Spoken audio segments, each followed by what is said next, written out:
What's going on? I'm Kenny Hawkins. We're here at Tyler's CCGs in Portsmouth, Ohio, getting ready for the December Argent Cup qualifier. Setting up here for the first round.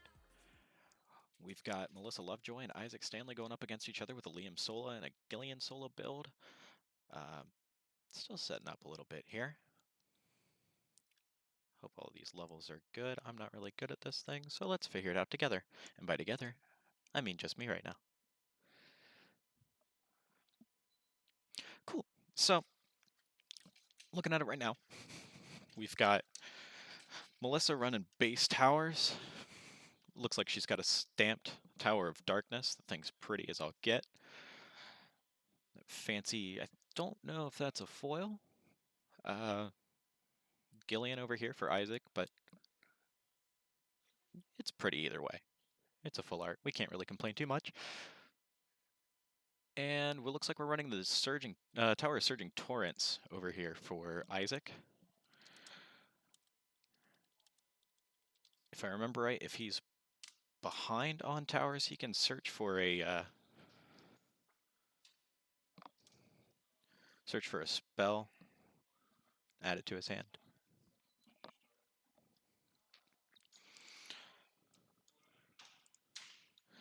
Let's see. All right, all right.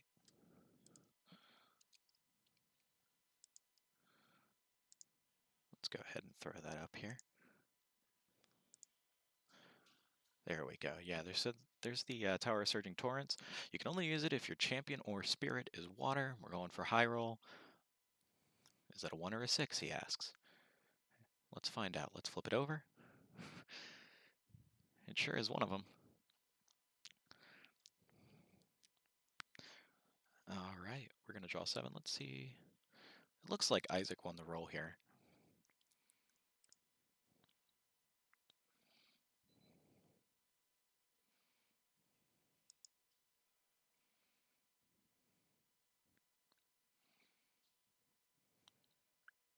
Oh, okay. So it looks like Melissa pitching back 2. Isaac pitching back 1 for the mulligan. And good luck, have fun.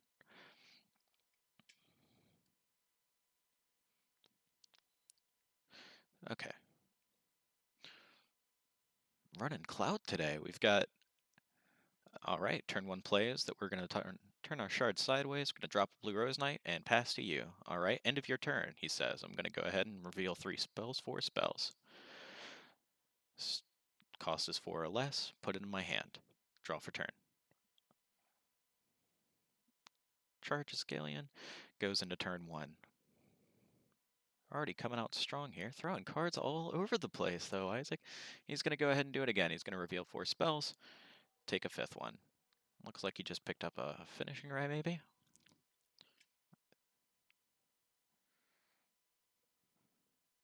What do we have here? All right. Looking for a 1-drop. Okay. Discard for turn. Hand it back to you, Melissa, he says. All right. End of your turn, she says. I'm going to go ahead and Soul Burst this. Oh, good golly, Miss Molly. All right. She's using the wrong spirit here. Okay, so she Soul Bursts. These guys already know. She says, I didn't see what that card was. He says, I believe you. It's okay. We'll leave it as hidden information. It goes warning, but local is still local. All right. Turn this sideways. Go to combat. I'm going to swing with this. Pay 1. Ancient Serpent's Breath. Return it to your hand. As we all know, you've got a token. It's going to be removed from your hand. It gets removed from play. It can't be anywhere other than the field. Well, darn a doodle. That drops her Blue Rose Knight down to 500. Let me see if I can go ahead and pull that up for you guys. Blue Rose Knight is a 500 1-drop unit. It's a knight subtype, and whenever it gets plus 500 for every unit that is adjacent to it. It does have me a little bit confused as to why she put it on the far left unit zone here. She's only ever going to get plus 500 from it at a maximum. It's only ever going to be a 100 without throwing a gear at it. Although we are playing Liam, and it looks like she's pitching a gear for plus 100, or plus 500, excuse me, going to 1,000. I'm going to swing to tower, she says, revealing the Tower of Surging Torrents that we are looking at.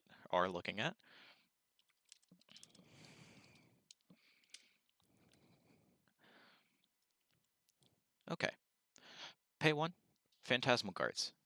Going to get 2 tokens. They are 500 Guardians. They cannot they cannot attack. They obviously can block. Let me go ahead and throw up that Blue Rose Knight for you guys here. A little slow on the draw, though, unfortunately.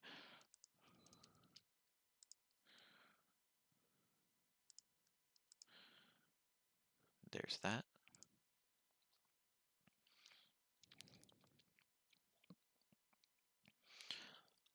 All right, go ahead and pass turn. He's got 1 counter mana open. Excuse me, he's got 1 shard available for use for her turn. Okay, ripping a Hollowed Crystal off the top of the deck. That's pretty nice. You can exhaust that and give a Guardian plus 500 until the end of turn. Not doing a whole heck of a lot of good here. Okay. I don't know when I missed that Core More Room. That's a little unfortunate that I missed that. Goodness gracious, excuse me. I'm getting all choked up today. So she's got this Quorum War Room. That Quorum War Room says that all of her gear costs 1 less to play, and she can sacrifice that at any point. She can go ahead and take a gear from her discard pile and equip it to target unit. All right, so looking for options here. Isaac's going to respond to her combat by doing using Gillian's ability, looking for 4, and trades one of his Phantasmal Guard tokens with her Blue Rose Knight. That's a losing proposition for Melissa. She's going to go ahead and drop another Blue Rose Knight. While I am a big fan of dropping anything new after combat to try to exhaust resources. It's not expelled, he says. That goes to the discard pile.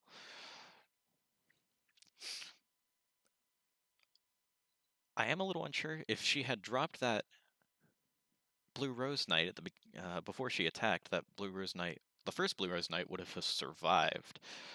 So a little bit unfortunate there. Talking about some interaction here. She also could have pitched a gear to keep that Blue Rose Knight alive, or sacked the Quorum War Room. Not exactly a big brain play, trying to sack that Quorum War Room just to keep a 1-drop 500 alive unless she needs it, but I'll be honest, I'm not entirely familiar with what she's running tonight, so let's see what she's got. Alright, she's done with her turn. Isaac's going to go ahead, draw his card, untap his shards, and then going to get his Gillian back. Goodness gracious, do you have enough cards in hand, Isaac?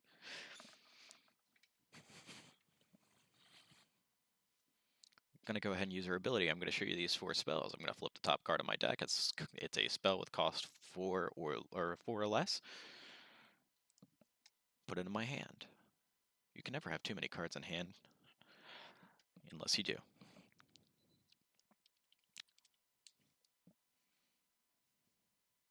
Gillian the Witch Queen. Getting some work in today. We'll copy the image address. Now I'm just talking to myself. All right. Let's go ahead, drop something here. Boom, bam. Gillian the Witch Queen. So like I said, you can exhaust or reveal any number of spells from your hand, and if you do, you reveal the top card of your deck. If it's a spell with cost equal to or less than the number of cards revealed from, then you add it to your hand. It's as easy as reading the card, and I can't read. So, trying to look through his options here. Isaac's going to look at the board state.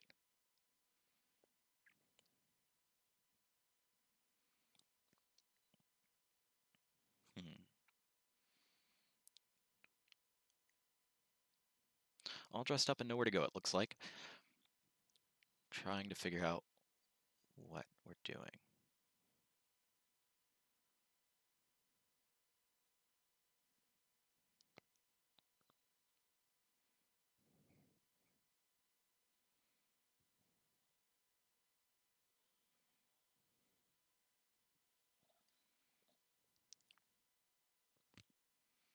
Okay.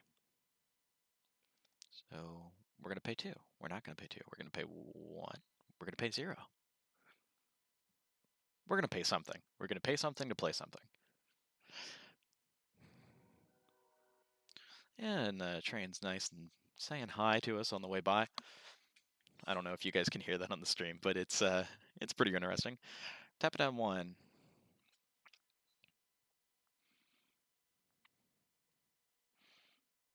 There we go. Okay. We're paying 1. What is that? Was that a Scorpion Hammer? That doesn't make sense.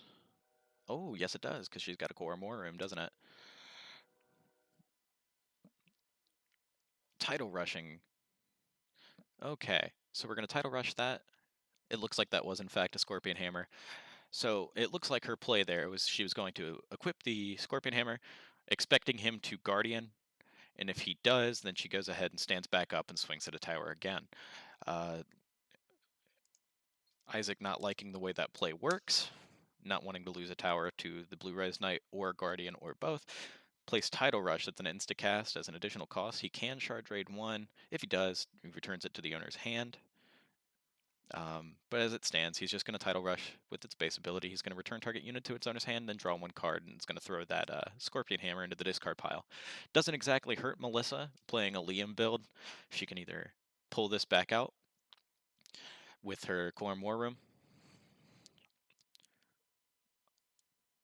I'm interested to see if she's got an Iskander in here, trying to get his cost down. All right, we're going to reveal an ASB to grab an ASB with Gillian's effect, he says. Impossible to tell how he could have figured that out with Mr. Kins on the table. Oh, okay.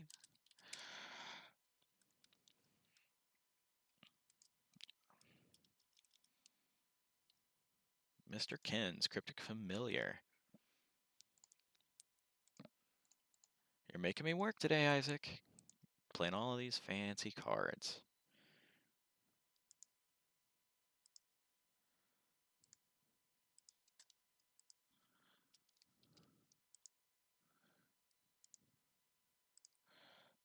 All right, we'll throw that up there for you. Arrive. You look at the top 2 cards of your deck and put them back in any order you exhaust it. Draw 1 card and return this card to the owner's deck. You also throw some stuff off your desk, apparently. That's pretty interesting.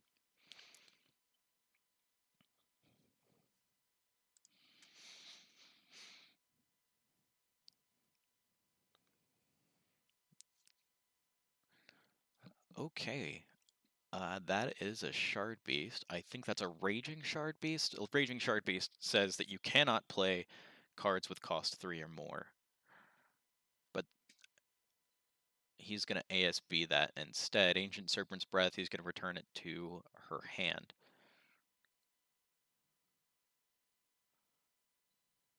That may very well have been a Reckless Shard Beast. It's hard for me to tell from this angle.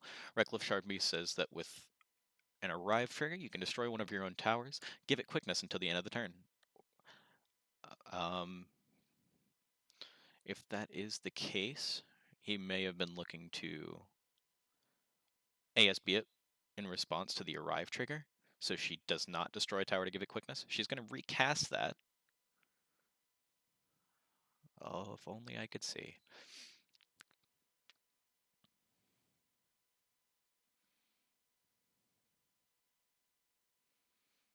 Okay, so it is in fact a Reckless Shard Beast. She's going to flip over a tower, give it quickness. She's going to blow up her own water tower and draw 2 cards. Yuki the Lightning Flash, Yuki the Lightning Flash. Playing both of them out of her hand. Yuki the Lightning Flash being a 3-drop unit, subtype Knight, saying that whenever one of your towers is destroyed, you can play it for free. I see. So this is the play that he was worried about. Blue Rose Knight is attacking. Any response? Yes, I'm going to go ahead and tap this down. I'm going to ASB the Shard Beast to send it back to your hand. So now, rather than being 1,000, it has a power of 500. He's going to go ahead, Mr. Kins. And she says, I want to hit this one for 500, this tower. He's attacking still. Okay, I'll go ahead and reveal that. That is a Tower of Air, Isaac says. Interestingly enough, I don't think he's saying that verbatim, but it's hard to tell.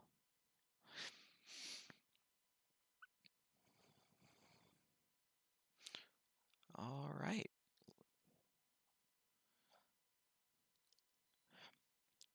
Okay, so we'll go ahead, draw, ready everything, charge 1 shard, finishing ray. And that's what it looks like. Not an optimal finishing ray, but getting rid of those 2 Yukis when she's got a play set of 3, trying to get some counterplay out of the Raging Shard Beast combo into Yuki. All right. He says, I'm going to leave that Glorious Quake right there because I'm going to go ahead and reveal 1, 2, 3. I'm going to grab this Glorious Quake, put it in my hand. Glorious Quake came out in the new set. It's a common, and it's interesting that he would go for the Glorious Quake here. I haven't seen him drop anything. He's probably getting ready to drop Yakuma Juggernaut. It's a 5-drop. Glorious Quake is an insta-cast for 3 that says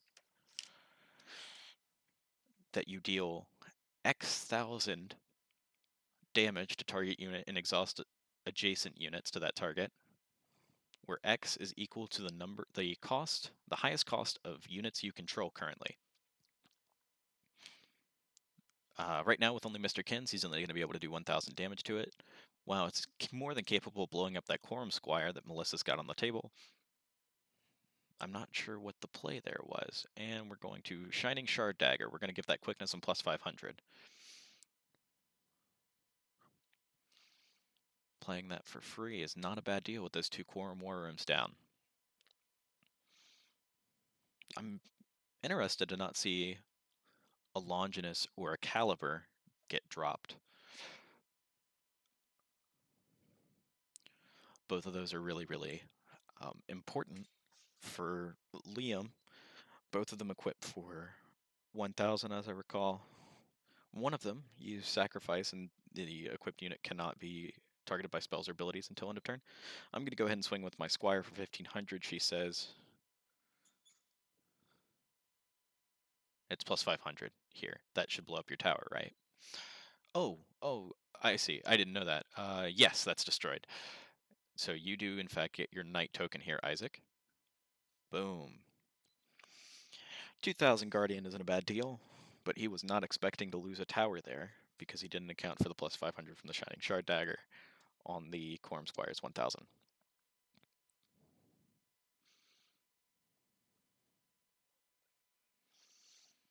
I feel like he had a response ready if he had realized it, but not seeing that hurts a considerable amount.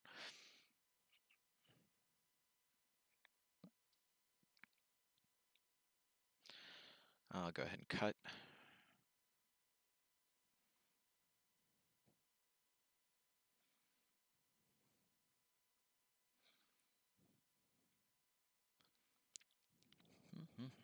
All right. Get a peek at your hand here, Isaac.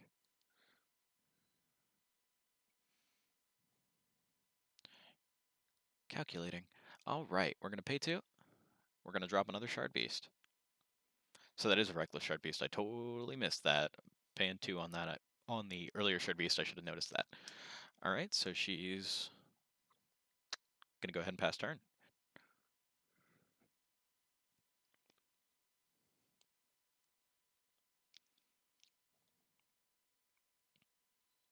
I guess you could also tell by this bolded text up here.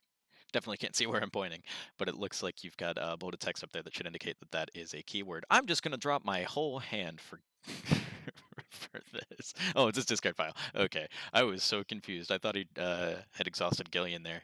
That would have been quite the play. Okay, I see. It's a Gigant. It's a magical Gigant. It costs 1 less for each spell in your discard zone, he says. Can play this because I've got 10. I can go ahead and play this for free.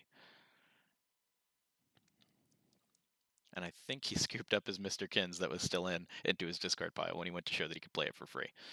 And he says, oh, thanks for reminding me. I'm going to go ahead and smack you with Mr. Kins, hitting an air tower, trying to figure out where that is. Not too big a deal if that Gigant gets bounced by an air tower.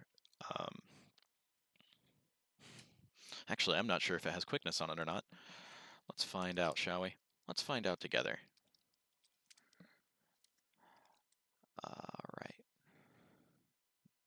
Guardian token, smacking a light tower, giving a guardian token. She grabs the wrong one, says, oh, that one's actually 1,000. That's not 2,000 like it should be. Okay, so Magical Gigant. I'll throw this up here so you guys can see it. We could be fancy with this, but let's not say we did.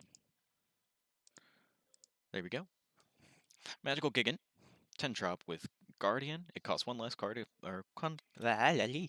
this card costs 1 less to play for each spell in your discard zone. Cannot be targeted by spells. It's going to be hard to play around, and already we've got an Akuma Juggernaut. And Phantasmal Guards for 1, just throwing spells into the discard pile so you don't have to discard them down. All right, end of turn. I'm going to go ahead and step Solar Trigger, and I'm going to ready my Knight token with Solo. Pass turn to you. This is rough. This is the kind of day where you wish you had a Finishing Ray in hand when you woke up, got out of bed. Whew. Not being able to target that Gigant shouldn't actually be too terrible for Liam. Most of the removal that you've got, well, you're not going to be able to target it with the Glorious Quake, but you will be able to exhaust it if you hit either Mr. Kins or the Guardian token. She's got her Shard Beast here, if I remember right. That's a 2-drop, so she could blow up the Guardian and tap down the Juggernaut and the Gigant. Not great positions for those, but take what you can get.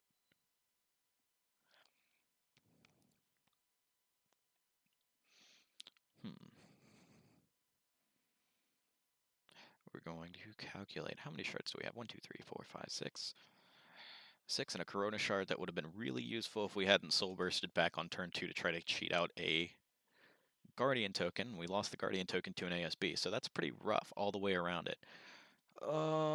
Looks like that might be a Longinus. Looks like nobody's sure.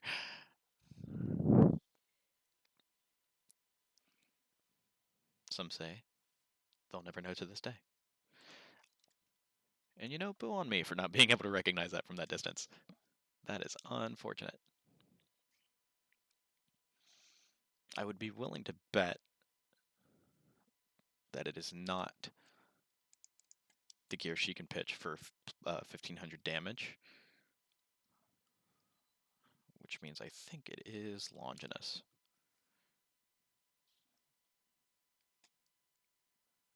No, it would be Caliber. Longinus is the one that says if you sacrifice this, you deal 1500 to target unit.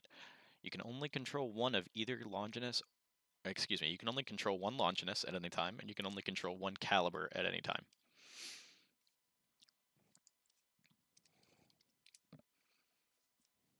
Caliber, the Sacred Shard Sword. We'll throw up the full art, because that thing is pretty.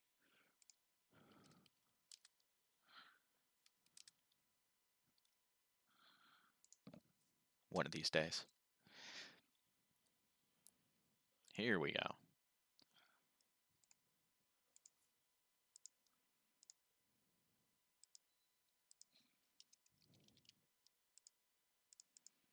There you go, just so you can see. That's my best guess. Don't hold me to it.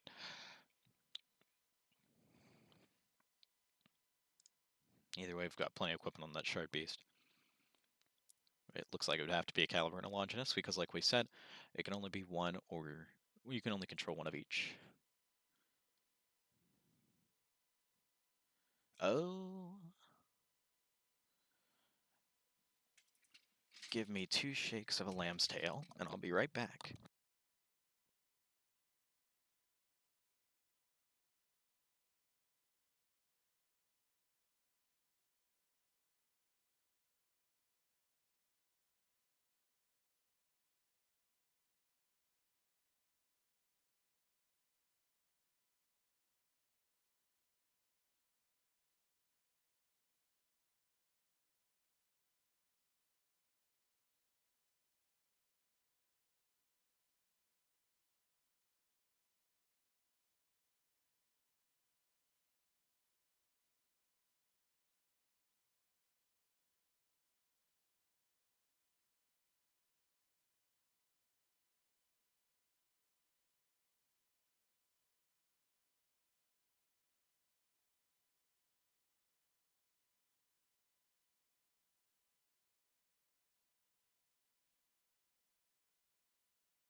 Ooh, sorry about that, folks. I had to go and step in and let them know that you cannot have more than one Longinus equipped. So that Shard Beast does, in fact, now that I've gone and looked at it, have a Caliber and a Longinus, but I had to step in and let them know, hey, I'm sorry, you'll have to reset play back to where you were. It looks like nothing actually got played in that span of time, so we were able to reset the board state back to what it was. Both players know she's got a Longinus in hand. That's not a big deal.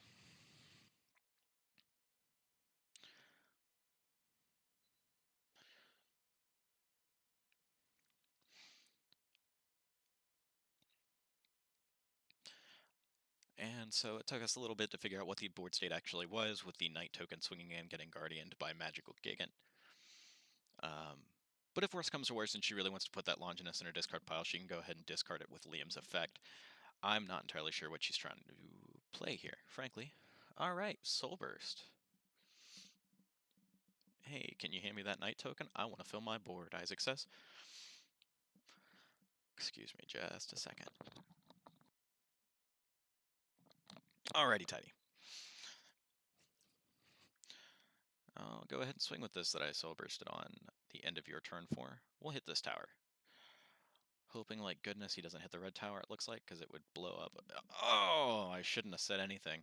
Yeah, go ahead and blow up your Gigant, since I can't target it with spells, but I can target it with abilities. This doesn't go on the queue. As we all know, tower abilities do not go on the queue, cannot be responded to. The only card interaction that I can think of off the top of my head that can do anything in tandem with a tower ability is Call a Faithful Companion, which says it can, if an Ariana unit would be destroyed, you can replace Kala instead. Okay, swing in, gets blocked by a Hikari token. That early Hikari only getting one. Okay, yeah. I want to hit your 2 Guardian tokens, it looks like she says, with the air tower that just got destroyed. These 2 here? Yep. Go ahead and move them from the game, since they cannot leave the field. Okay. That's never a good sign. I'm going to go ahead and play, what is that, Mayu? Or is that Leviathan?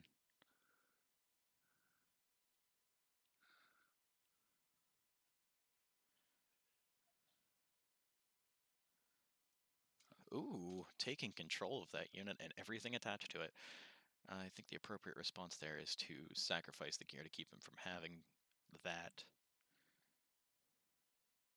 And that's exactly what we see. He says, hey, I'm going to take control of this. She says, I'm going to sacrifice my caliber. He cannot be targeted by spells or abilities this turn. You do not get to target him to take control of him. I guess you don't have to sacrifice both. You can just sacrifice the one. The more you know. Okay. Getting close to our 10 shards here.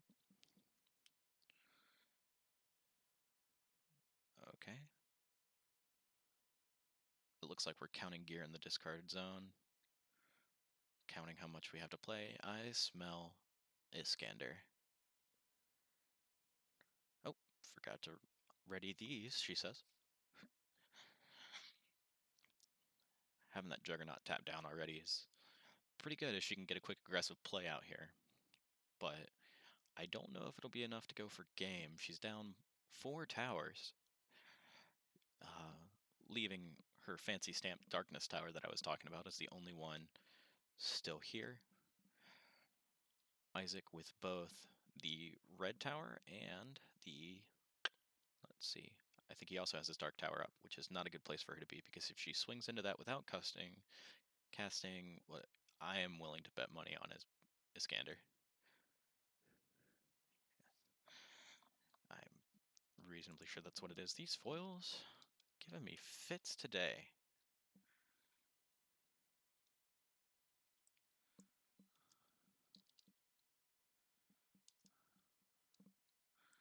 Iskandar, the mythical king. Yes, and so pew pew pew pew, indeed, Isaac. All right, Iskander getting a scorpion hammer and a shard dagger. Is that what that was? So we'll go ahead and throw this up here.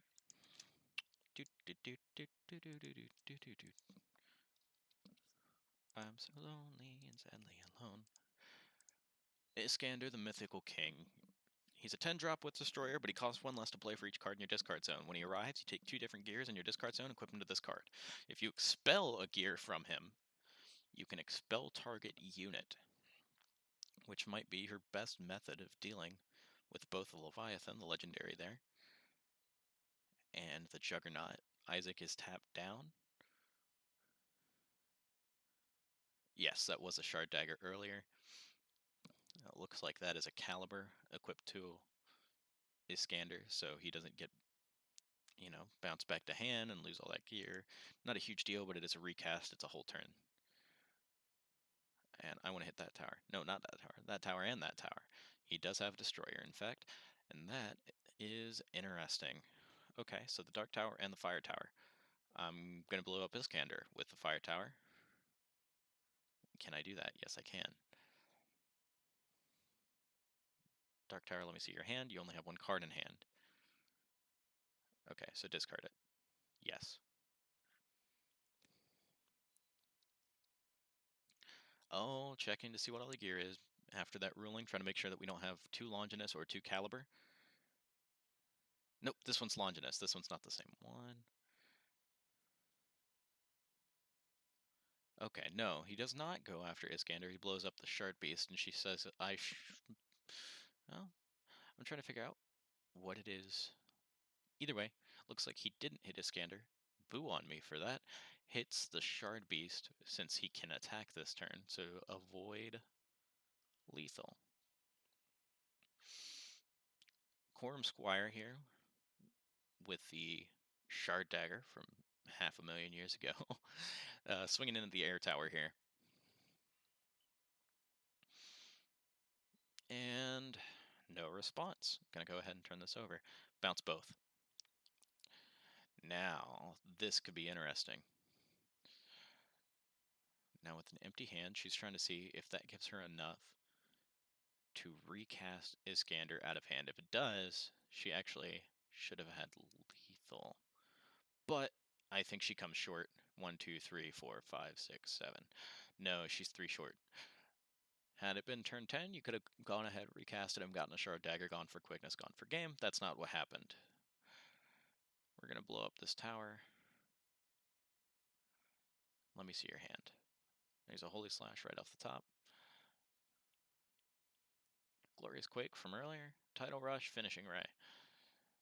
Ooh, interesting. And if I know Isaac, he's going to attack with that Mr. Kins to see if he can get the game away.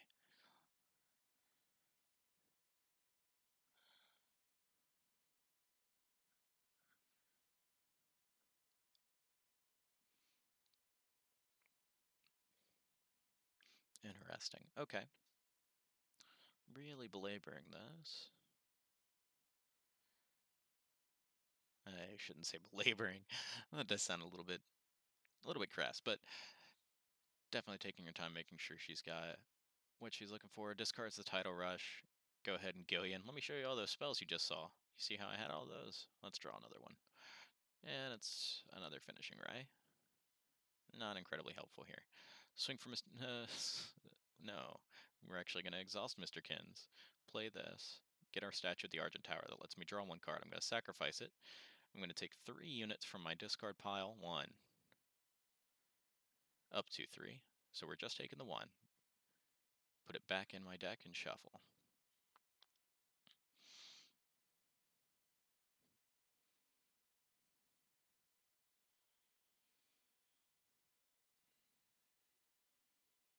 Nope, wide open. I can't do anything. No cards in hand. And it looks like that is game, with the Juggernaut coming in and swinging for game. Interesting to see the Mr. Kins play right before swinging with Juggernaut rather than swinging with Juggernaut first, and then, if need be, taking the Kins play in a response. But it looks like we're going up here to game 2. Let's see.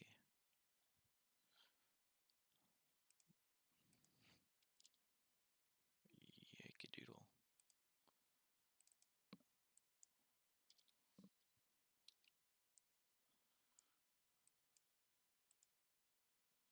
There we go. Look at that, self-sustaining. Free range, organic. All that good stuff.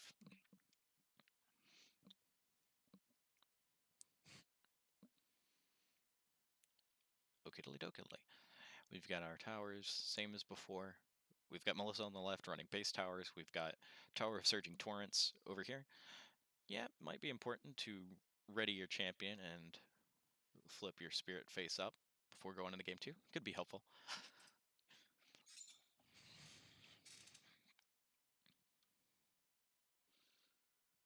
Oh, mysterious third hand. I think we've got Caleb over here at the next table, trying to share his energy here.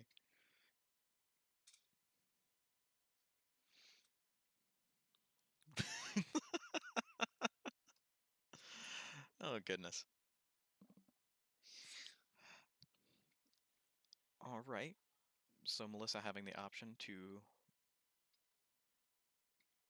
player pass after losing the first game of the round.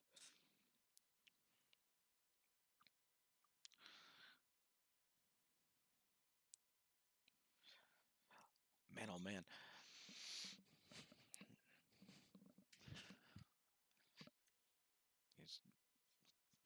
It's still interesting. We've got Isaac here playing Gillian, and out here, we don't have a whole lot of blue players, so it's interesting to see him sticking it out going into set 2, running Gillian.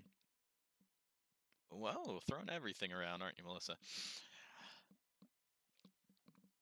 So, it is interesting to see him go into that, knowing that it's it is that aggressive of a meta, so I guess he's just that confident in his control deck. Oh, he is filled with angry. Melissa just going on her merry way. Continuing with the mulligan anyhow. Can't say as I blame her. There's not a whole lot you can do in that situation. Oh, poor Isaac. Only up 1-0 in the first round. Whatever will he do? Ooh, a Raging Shard Beast. Okay, this one I actually do know. Raging Shard Beast here. Alright, Gillian. Reveal 2. Cost 2 or less. Man, Gillian's being pretty nice to him today. Anyway, Raging Shard Beast saying that you cannot play cards with cost 3 or less. There are definitely ways to play around that. You can cheat stuff out with Skytree Command Center, one of my favorite cards in the game. If something comes into play, it does not get checked against Raging Shard Beast. For example, in this deck, we're probably going to see a Yuki. Ripping a Glorious Quake off the top is not boding well for our board state, but Raging Shard Beast is in fact a 2,000 power beater. He's a monster and he's angry.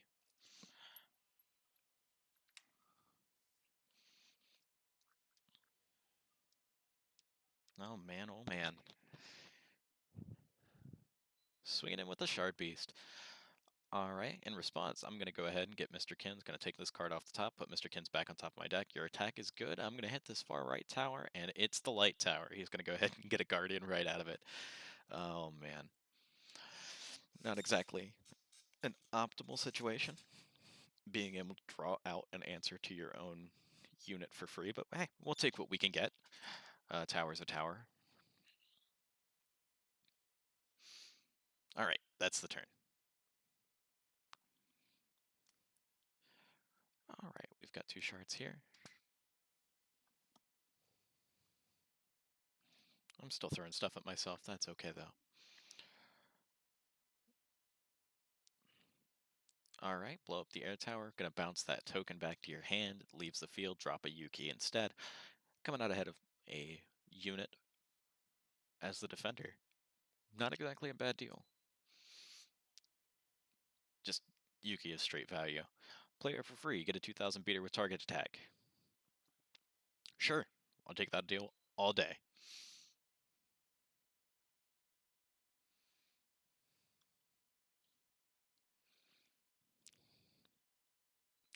Alright, we're gonna pay 2.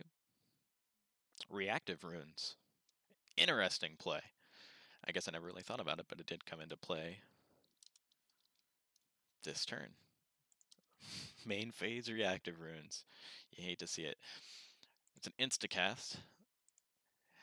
Return target unit that came into play this turn to the top of its owner's stack. We could probably stand to replace this. You're probably sick of having a sender stare at you.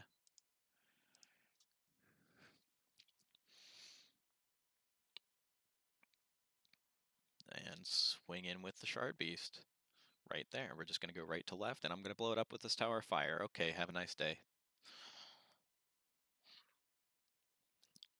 All's fair, I suppose.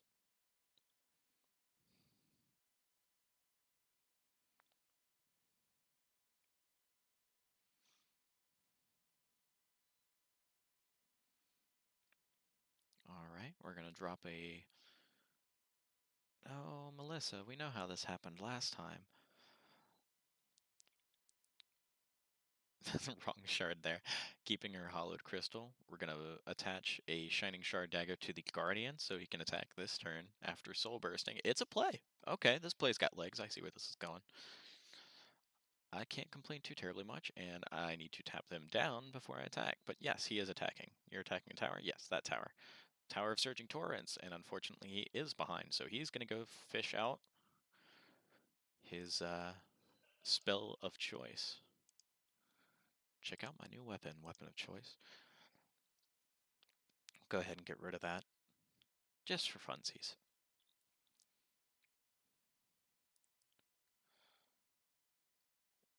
It looks like he's tutored out an Omega Magic Hikari at a glance. So Omega Magic Hikari not being a bad tutor here. If he's got 2 or fewer towers remaining rather than getting the 1, oh no, we're throwing stuff around again. So, Omega Magic Hikari is a 2-drop spell. So for 2, he gets him a 1000 Knight token. If he is down to 2 towers or fewer, he's going to get 2 of those instead. So going for a defensive play here. Makes sense when he's going into turn, what is this? Turn 3 he's going into?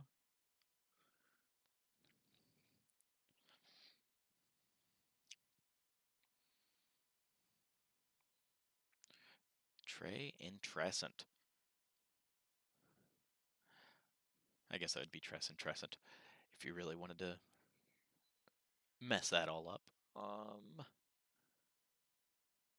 Paying 1 for an even cheaper. I just looked at these. I should remember the difference. I want to say that's Longinus. You know, as much as I've played Liam, you'd think I would be able to tell the difference between Longinus and Caliber at a glance. I still have to read that card every time to figure out which one's which. It's pretty embarrassing, but I'll embarrass myself for you guys, keeping me company on a Friday night. Mr. Kins, what an unexpected play! I'm gonna rip the spell off the top.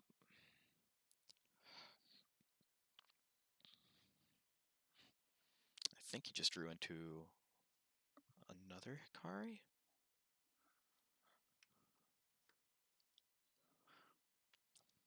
Main phase Hikari into next turn Hikari? Let's do it. Let's see it happen.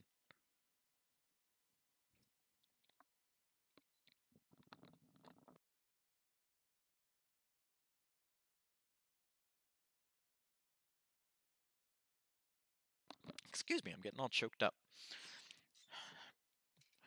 Bringing you the smooth, dulcet sounds of Argent Saga's Argent Cup qualifier out here at Tyler CCGs in Portsmouth, Ohio. Coming up in our next hour, we've got round 2. No? Okay. Yeah, we'll ditch that. Bit's no good.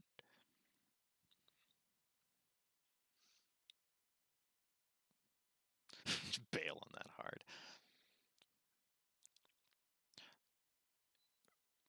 Okay. Pass and turn back just that quickly. I wonder, I mean, there's no harm in running a Corona Shard, but as early as these Sola Soul Bursts are coming from Melissa, I'm not entirely sure.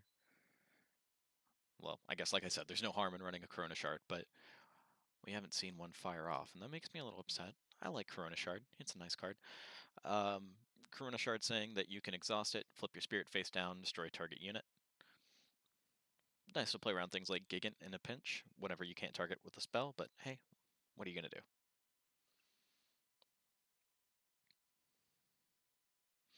Going into swing at a tower with the Guardian, getting chump blocked by a 1000 Guardian from Hikari. Can't be helped.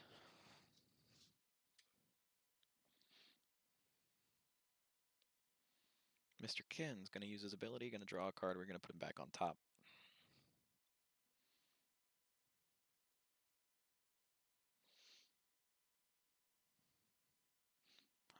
Here's hoping that he actually draws before he tries to pop Galleon on this one. I'd be really upset if I saw him reveal spells from his hand to see Mr. Kins. Hitting the water tower. It's only 1000 damage to it, though.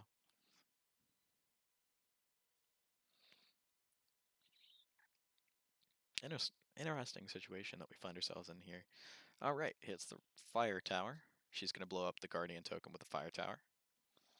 Probably the better of the two plays. That 1000 doesn't offer anything, the 2000 doesn't, but better. The only other target being hers or choosing not to. Oh no. I think he just revealed Mr. Kins. I think he forgot that he put that up there.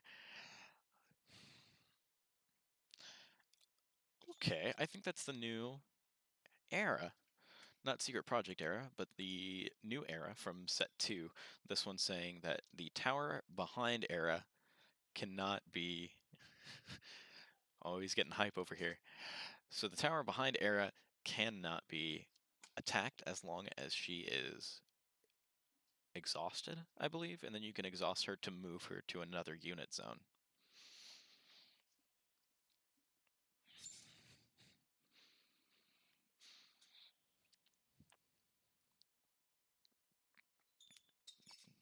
My mouth is so dry.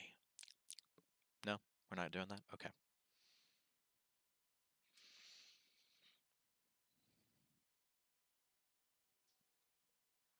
Interesting. Okay.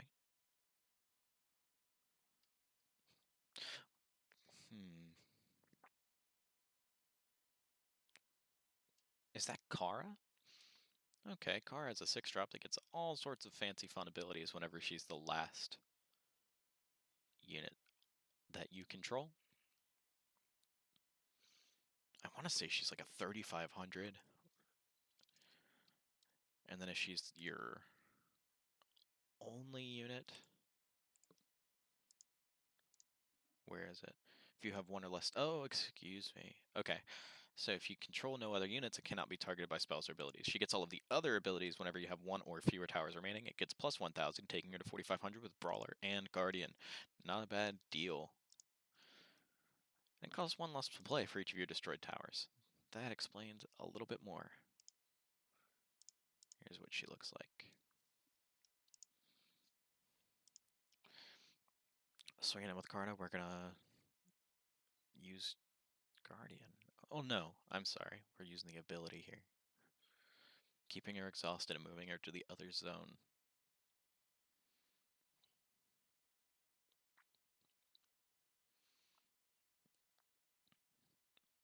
Okay.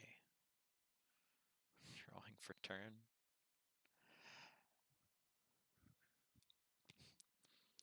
Ooh, Isaac's talking smack to someone.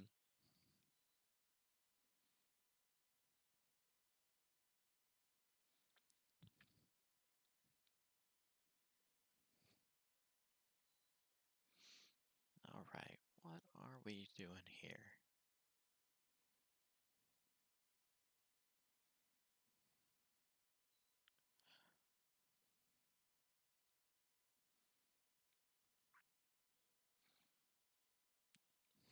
Lots and lots of calculation going on right now. And we're going to play Mr. Kins, unsurprisingly. Look at the top two. One of those is Holy Slash. Not quite sure what the other one was.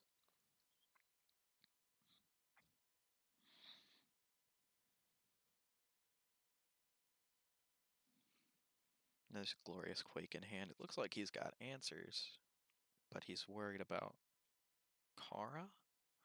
What's equipped to this Guardian? Which one is that? It's a Caliber Longinus. That's a great question. Or is he trying to see if... Okay, it looks like he's trying to make sure that we don't have two of the same one.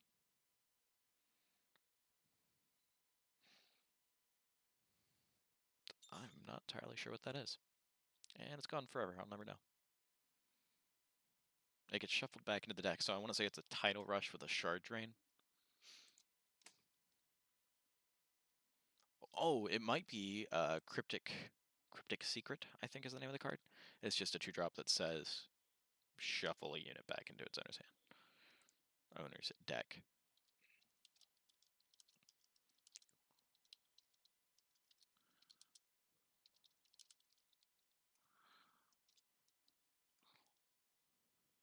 Man, oh man. Yep, that's exactly what it looks like. Okay. So yes, Cryptic Secret saying that you can only play it if there's a destroyed light or water tower. We have definitely reached that requirement. We've blown up both water towers and a light tower, shovel target units back into its inner stack. That's probably the best way to handle that.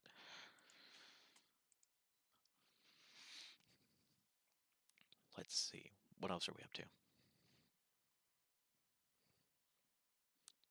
Can't leave these kids alone.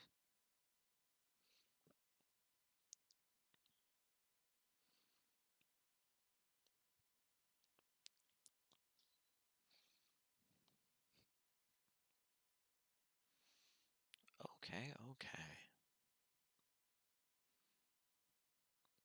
Losing that Kara has got to hurt. Just having to hope that you draw it again, because I don't think that there's any way that she can tutor that out unless she had splashed for green with Kite, getting up Averial's final gift or something to go ahead, pay 2, throw it into your hand. Okay, paying 1 for Scorpion Hammer. We're going to attach that to to the Voltron Knight token here. All right, so it sounds like time in the round just got called, so we're going to go to turns. Oh, yep, there it is.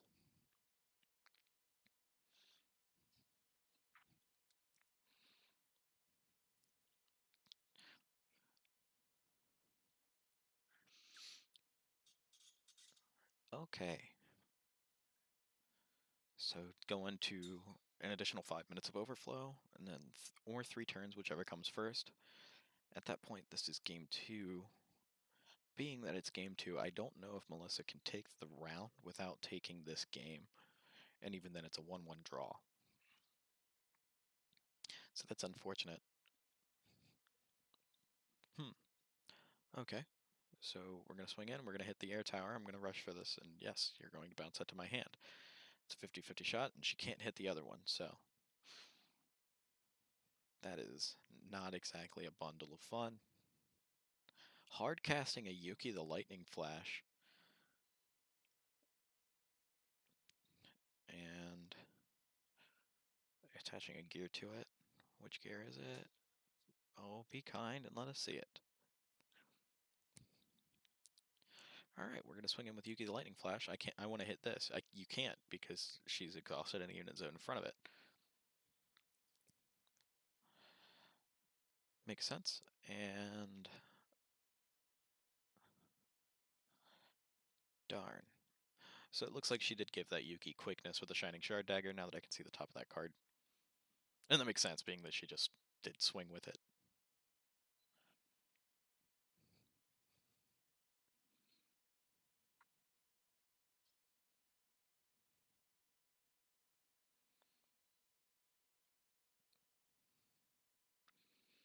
Alrighty.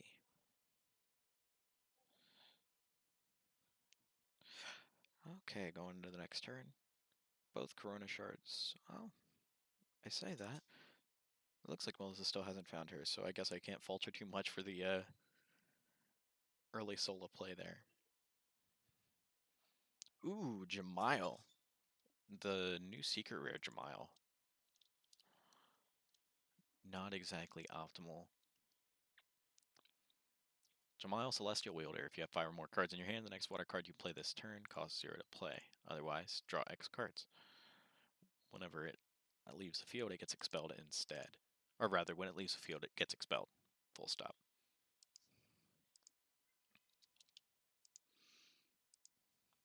There we go.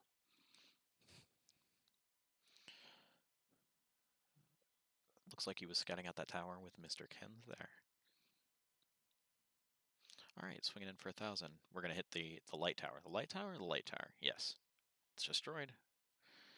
So it sounds like he's got an answer for that token already, which is not a good place for Melissa to be.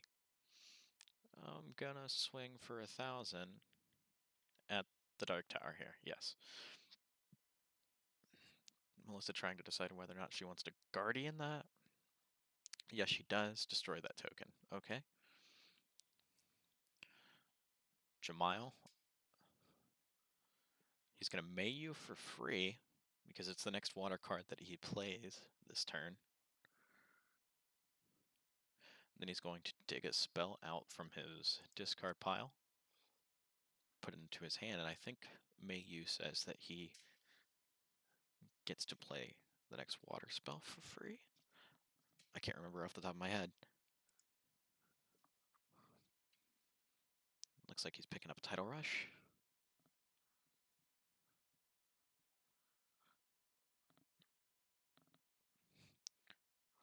And are we going to swing with Era? Yes, no, maybe so.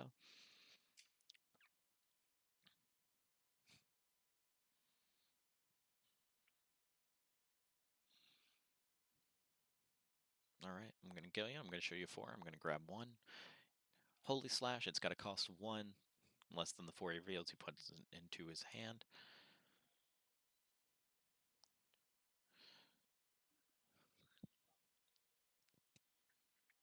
And we're going to Tidal Rush this for free, because Mayu says I get 2.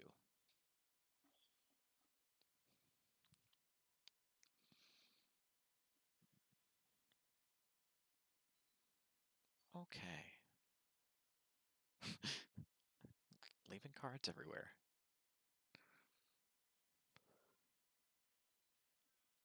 All right, so it sounds like the end of the round has been called. And so... oh, Isaac teasing Melissa here. All right. Yeah, so with that,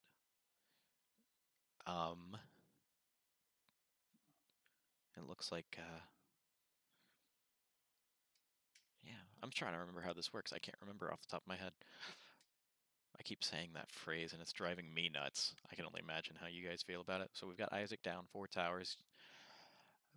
Now, had this been game 1 or 3, Melissa would have won it, but I think it just is 1-0. All right, I'm going to take a quick break, because we all deserve a break every once in a while. And I'll be back to talk to you guys soon.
lips, they tasted like those cigarettes. Staring at the moon, we'd go to bed.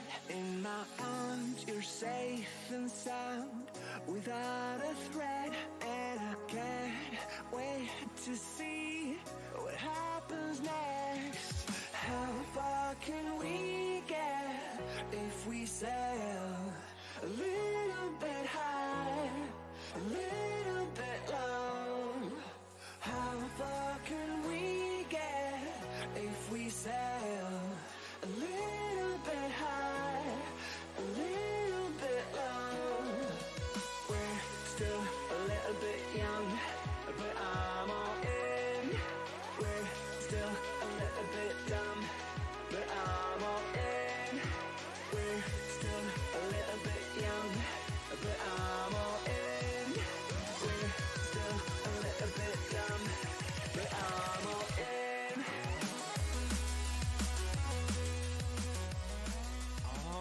All right. We are back. The Argent Cup qualifier. We are in round 2. Out here at Tyler's TCGs in Portsmouth, Ohio. I am Kenneth Hawkins. I am blabbing at you all night, apparently. And we're going to go ahead and update the score right now. I really hope that he's not coming out ahead with the score of 1-0 going into the round. But, hey, you never know. All right, so we've got an Ariana Kite and Ergon Fizzy matchup. And you know what? I'm all about it. Let's fix that right quick. Boom, boom. All right. So, I'm a big air player myself. I'm super excited to see this Ariana Kite. I had an Ariana Kite build. Okay, high roll. We're rolling a 6. Okay, we can do that all day. All right. So, going into round 2. And apparently we are loudly singing Daft Punk. I'm all about. All right. Don't really need this anymore. Unless you guys really just want to see Jamal that much longer. But I figure you've probably had your fill of that. All right. So, as it turns out, I probably shouldn't talk about hand state so much because we've got a TV on in the front room that's playing this. So, boo on me for not knowing that. But at the same time, why are you guys listening to me? Honestly. All right. Going to pitch back. What do we pitch back? 3 there? All right. So, right off the bat, whatever we pitch back, with Ariana Adventure of Argos, Caleb is going to be able to get out 2 cards. He's going to be able to get out specifically Kala Trusty Companion, the koala we were talking about a little bit earlier, and Ariana's Amulet after Mulligan. So, hopefully, we aren't going to draw one of those cards after Mulligans.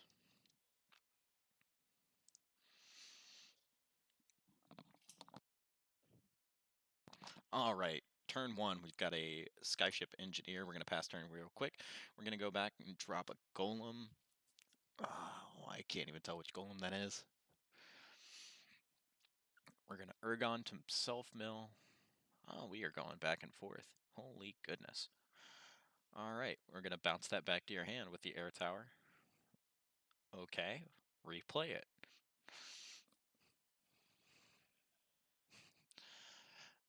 All right, there's some shiny sleeves on those shards, and that's a whole lot of S's to say. All right, turn in 2 sideways.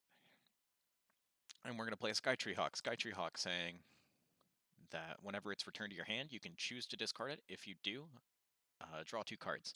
Instead, we're going to swing in with the Skyship Engineer. All right, and that's the play. So, we're going to pitch 1 for Kite. We're going to discard that Kala Trusty Companion that we drew earlier. We're going to return Skytree Hawk to my hand. Pitch that, Caleb says, and then we're going to draw 2 cards. One of those looks like he drew into a Skyship Engineer, immediately played it. Can't argue with results. Okay, so we're seeing Zach drop a Treat Treat says that he can sacrifice a unit, and then he can look for a number of cards equal to the cost of the sacrificed unit, if I can get all of that out, and he can throw that into his discard pile too. And I'm not sure which golem that is.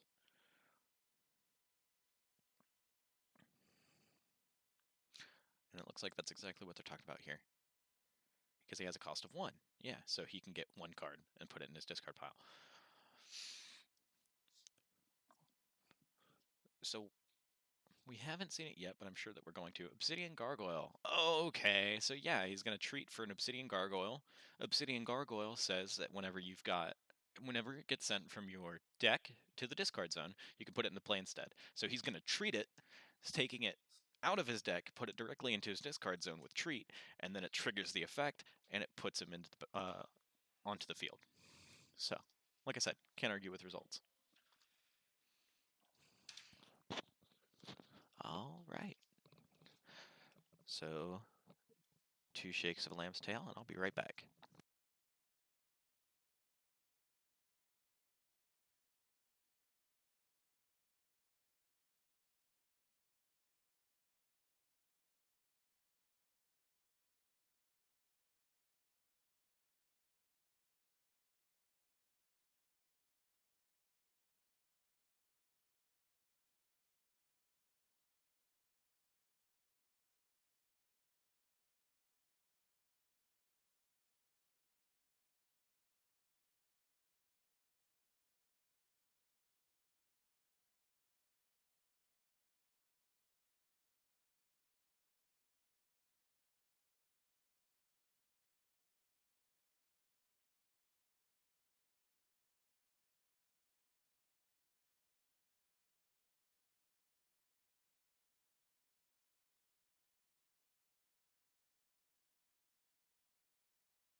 Alrighty, sorry about that, but we're having a couple of issues with some of the lighting, and we're actually trying to get the camera to focus a little bit better for you.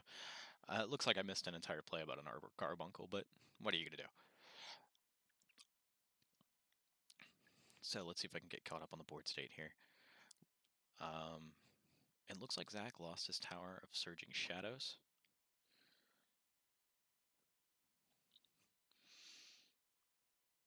Okay.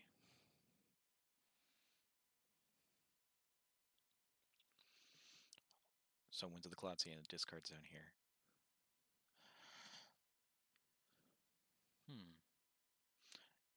Ghostly Demise, targeting 1. That's a newer card. Ghostly Demise saying as an additional cost to play this card, offering X, expel any number, destroy all units with cost X. So he's expelling a unit from his discard zone to pay for that.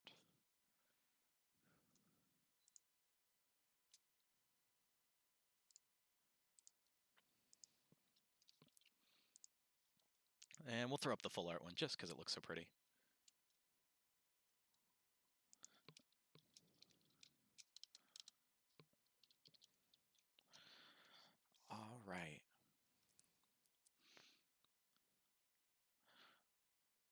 More Arbor Carbuncle play. Can't be stopped. Arbor Carbuncle is saying that whenever it gets returned to the hand, you tutor out another Arbor Carbuncle and you slap that son of a gun in your hand. When you get 3, you can expel them, untap 2 shards, and draw 2 cards. But you have to have 3, not 2, not 1. There's a lot of interesting counterplay. If you're not careful, you can be silly like I am pretty frequently. You can smack into a Dark Tower and get it discarded out of your hand. And Silver Watchwoman, we're going to remove 1 counter from Silver Watchwoman, give it quickness, and I'm going to swing into your Light Tower. So he gets a 2000 Guardian out of it. All right.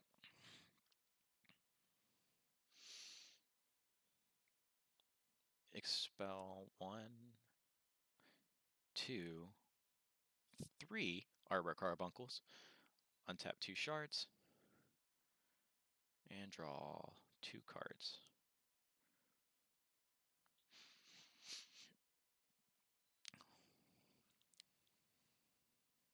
Oh, you guys are so sweet.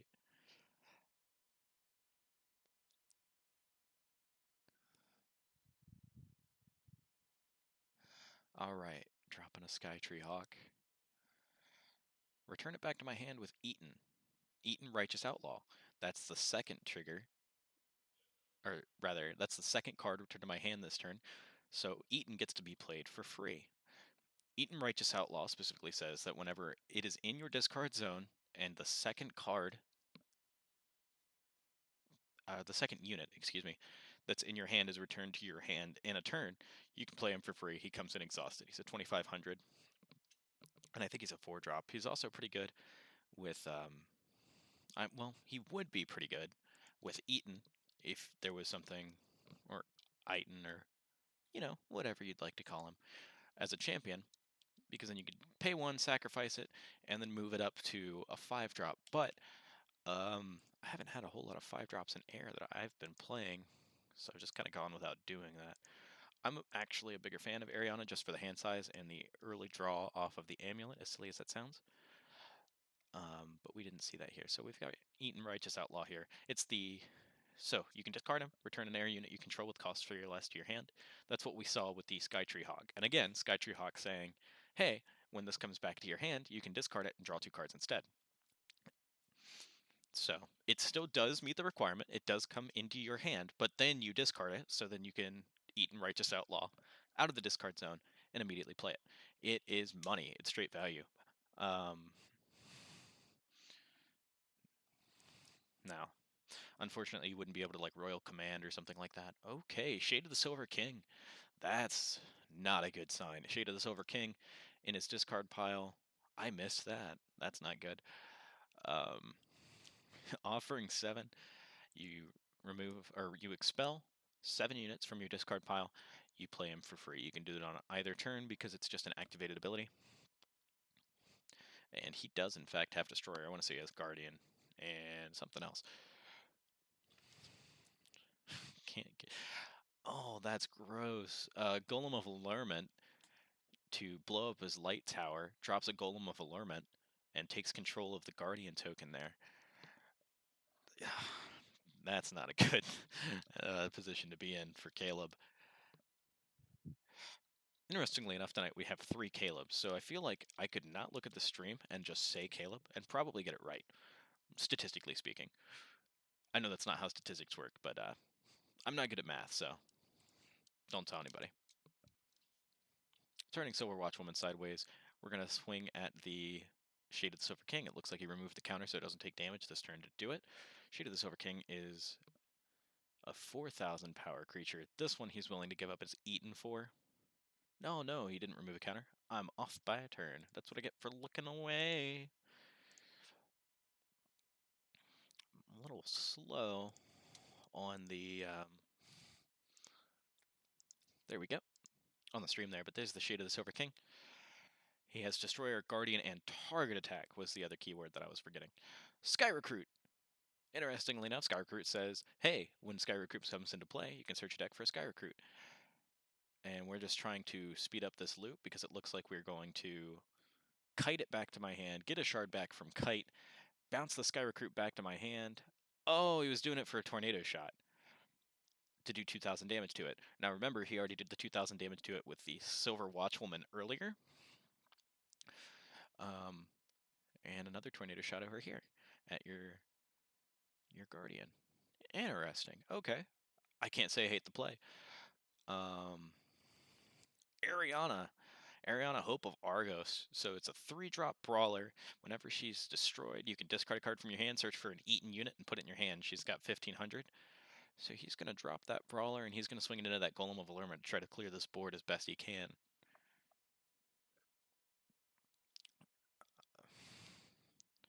Yep, and so he's just reading to make sure that he does, in fact, have to discard a card to do it. Trying to find something to discard. Discarding the Skydagger. Good play. So, Monarch Skydagger says that if it's in your discard zone, whenever an air unit returns to your hand, it just comes right back to your hand. So earlier we saw that with an Arbor Carbuncle, and I didn't really get to talk about it as much as I'd like to. But doing that, another thing that's super effective with right now is Mega Shard Mech Titan Yugo, I think is his name. Mega Shard Mech Titan Yugo says that you can discard a card and destroy target unit. It might even be unit or augment off the top of my head. I can't remember. So you can discard a Monarch Skydagger, and then you can bounce it back whenever you do something like a Skyship Engineer exhausts itself, and then I want to say Skyship Engineer makes airships cost 1 less for the rest of the turn. All right, so we're looking at Eaten Righteous Outlaw right now.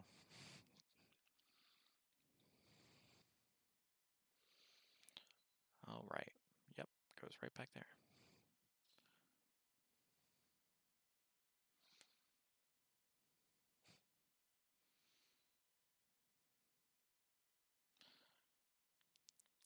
Okay. Okay. Now we're going to play Demon of the Evil Eye, and we're going to play a guessing game. He's going to call something. And Eaten Righteous Outlaw. Makes sense, because he would have gotten it from the Ariana's Ruined effect when he discarded, so he's going to call Eaten Righteous Outlaw.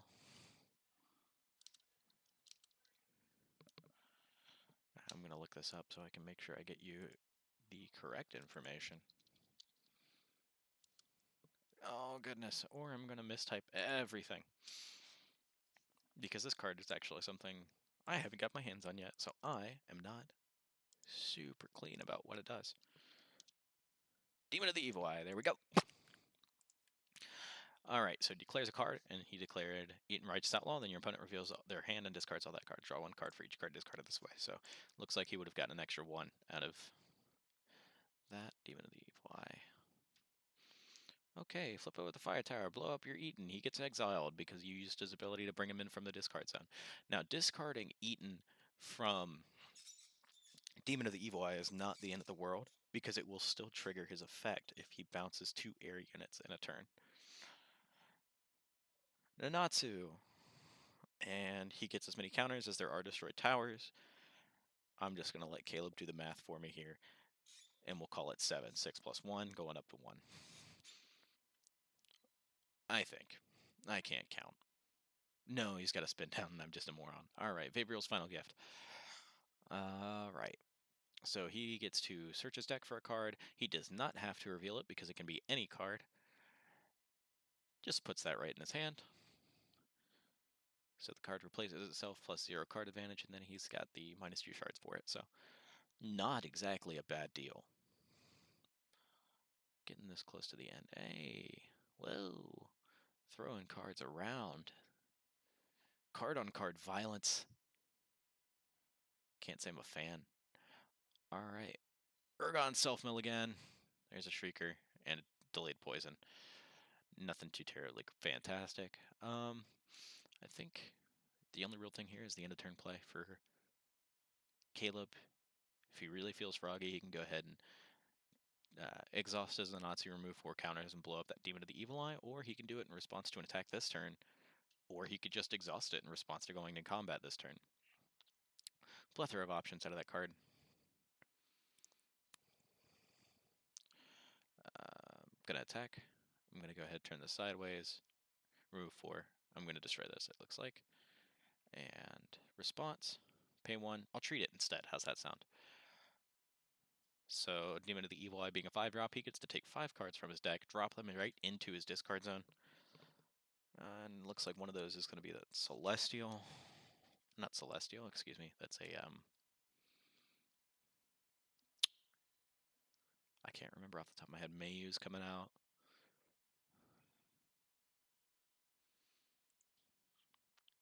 Granite Gargoyle. What else do we have?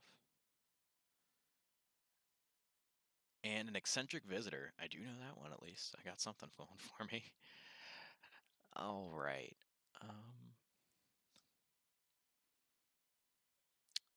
Hmm.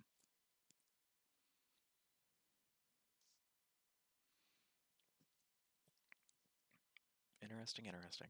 Okay. So we're pitching 5 into the graveyard. I'm trying to figure out if he's just trying to get his shade back down at this point to hit those last 2 towers.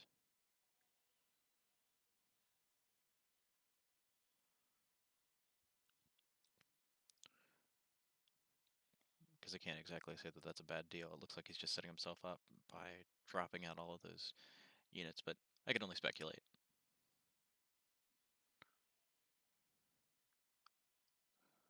All right. Turn in 3 sideways. Helena, Conjure Supreme.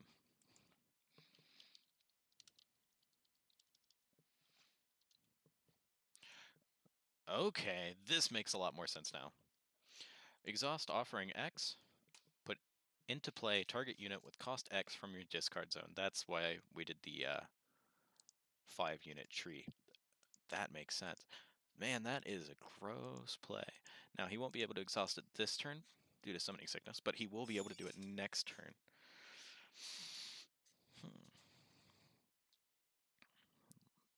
Handily dealing with that Natsu as well.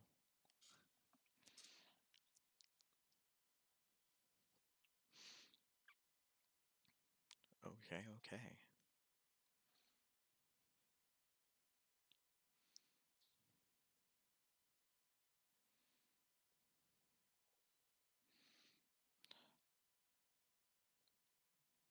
All right.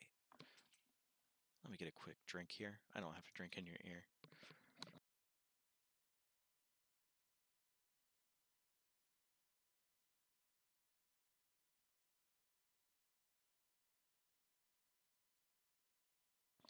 Soda, it's what's for dinner. All right, dropping Knost, and it looks like in response, I'm trying to figure out what this is. All right.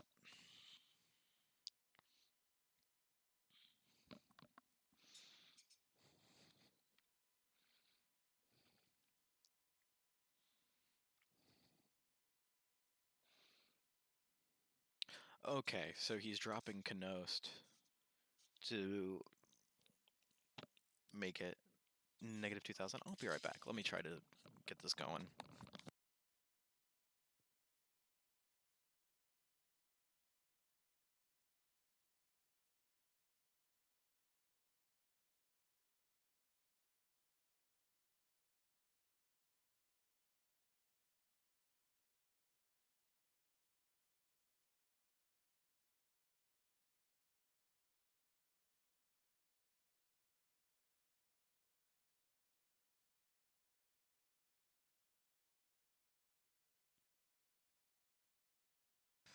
Oh, goodness gracious. Looks like I was about 2 steps too late on that one, so I left you guys for nothing.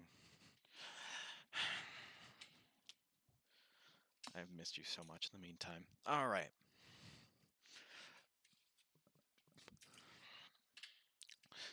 Now we're playing catch-up.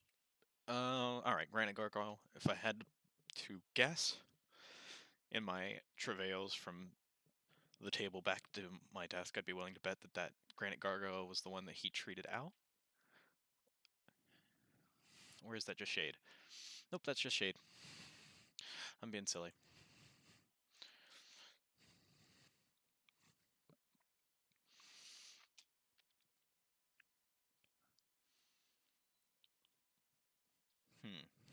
Okay.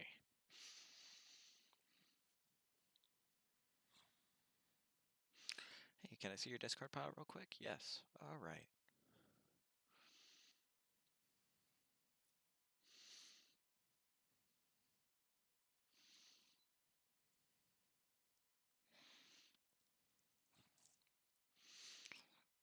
probably have to go readjust that mat here after the round, probably. I won't want to interrupt him. Bone Scavenger. And what are we targeting? Looks like the other Eaton that he was sitting on. Makes sense. Alright, so that Eaton Righteous Outlaw that had been sitting there just waiting for something to get bounced a second time in a turn just got removed due to Bone Scavenger. Bone Scavenger has an arrive ability that says you can expel expel target unit from a discard zone. So either your discard zone or theirs, but someone's. You can also pay 1, and you can do it again for every time you do that after you pay 1. You get 3 plus 500 counters on them, I want to say. Hoenna, Conjurer Supreme. Never seen that card before. Alright, swing in with Shade of the Silver King. Hits his Dark Tower. What do you have?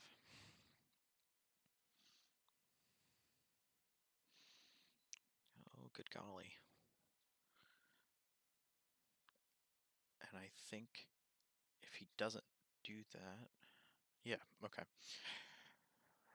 That avoids losing the game outright, because since he doesn't have another air unit to bounce with Knost, Knost can still be targeted by spells and abilities. He's got the 1 shard left, so the next turn, or the next play, well, now I'm getting all kinds of confused because I don't know when the Bone Scav came out. Okay, pay 2. And Monarch Skydagger. Hard casting it, okay. Don't see that very often. I guess I might as well go ahead and pull that up. Sky Monarch's Dagger? I'm just going to look up Dagger. I forgot what the name of the card is. Monarch's Sky Dagger was right. Okay, okay. Alright. There we go. So, it's a 2-drop. You equip it to target unit. You can arrive, put 1 counter on this card. Remove a counter, choose 1. Deal 500 to target unit. Or equip unit gains plus 500 this turn. If it's in your discard zone, that's the thing that we were talking about earlier. If it's in your discard zone and an area unit gets bounced back to your hand, it also comes back to your hand. Alright, so looks like in response to Nanatsu hitting the board, we are going to Hoenna Conjurer Supreme, expelling 3 for an Eccentric Visitor.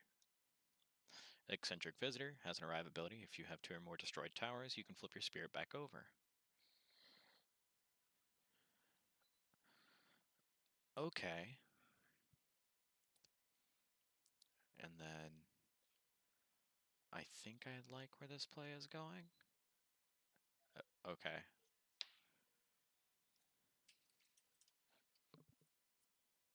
Ah, alright.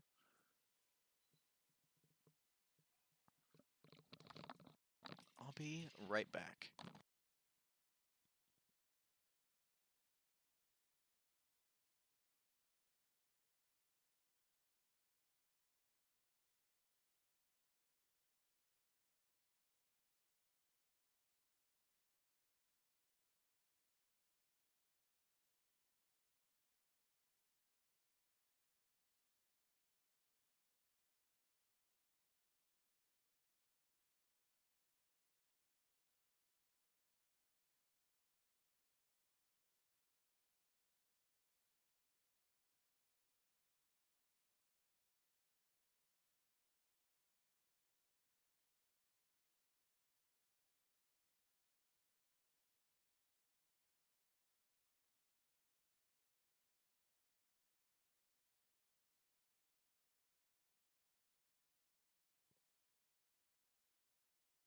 Alright, I decided to go in there and be a jerk while they were shuffling cards and everything and see exactly what did happen there. So, right there at the end, what you saw was Caleb scooping because he went to cast Nanatsu, and in response to the cast, it looked like he went to Hoenna out his Eccentric Visitor, and by doing that, he flipped his Fizzy Spirit back over, getting the Fizzy Spirit. So you've got the Corona Shard on the table, and then you use the Corona Shard, flip over Fizzy, destroy Canost, and then he has lethal. Which makes sense. Okay. Going into game 2, let's also update the score here. All right. Shuffling towers aggressively. Let's do it to it.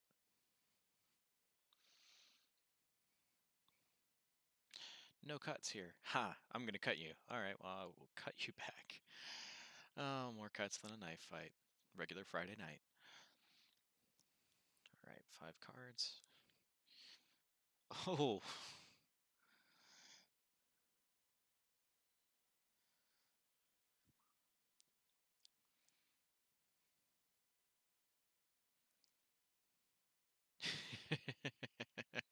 Okay, fair enough. Oh. Only I could talk about it in good conscience. Oh, man. That's no good. Okay.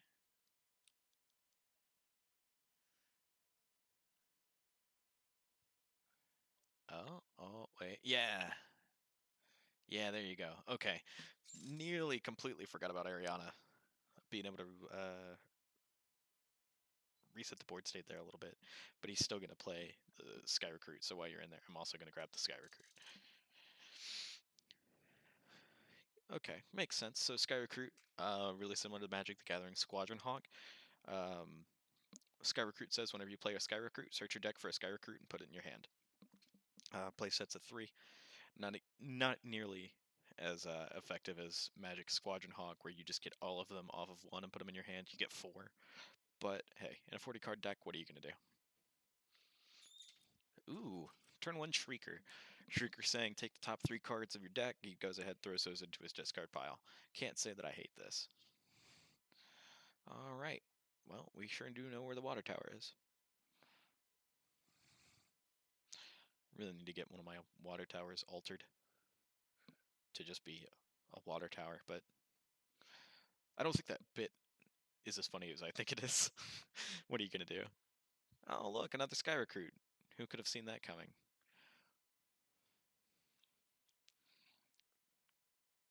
Alright, Urgon for 2. Throw him in. Throw in more bodies into the pile off the top of the deck with Urgon. Nice, charming, happy fellow. Alright, swinging with the Shrieker, going straight down the middle. Let me see your hand. Oh, no, Shrieker's only a 500. Not even. Just trying to scout out towers. Here's another Shrieker, though. Throwing stuff! And at least it was going into a public zone anyway. It doesn't hurt too terribly. Oh, man.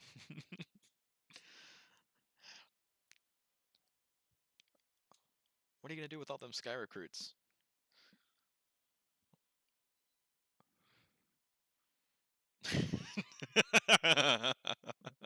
I can't complain about that play. You take 3 Sky Recruits, you turn them all sideways, and smack them into the same tower. Yeah, draw your 2 cards. Your days are numbered.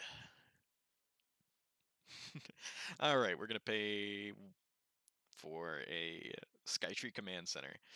And then we're going to pay 2, play a Skytree Hawk. Skytree Command Center gets a counter whenever you return a unit from the field to your hand. And we're doing the same thing that we saw earlier. We're getting a Monarch Skydagger back. We're going to choose to discard Skytree Hawk. Draw 2. Skytree Hawk does get a counter for Skytree Hawk. Skytree Command Center gets a counter for Skytree Hawk going into hand. And out of the 2 drawn cards from discarding Skytree Hawk, I'm going to play a Skyship Engineer. Jiminy Christmas. You know, nice, simple, straightforward play for the Ariana player.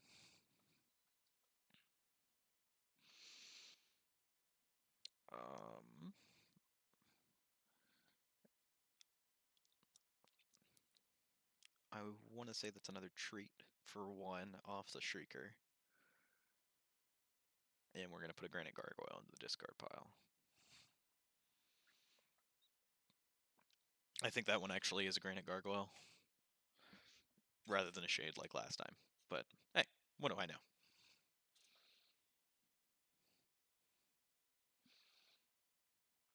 So, if that is in fact a Granite Gargoyle, what that says is that instead of taking a draw for his turn, he can instead choose to draw the Granite Gargoyle, and he can discard it from his hand, and he can mill 3 cards off the top of his deck, throw them into the discard zone.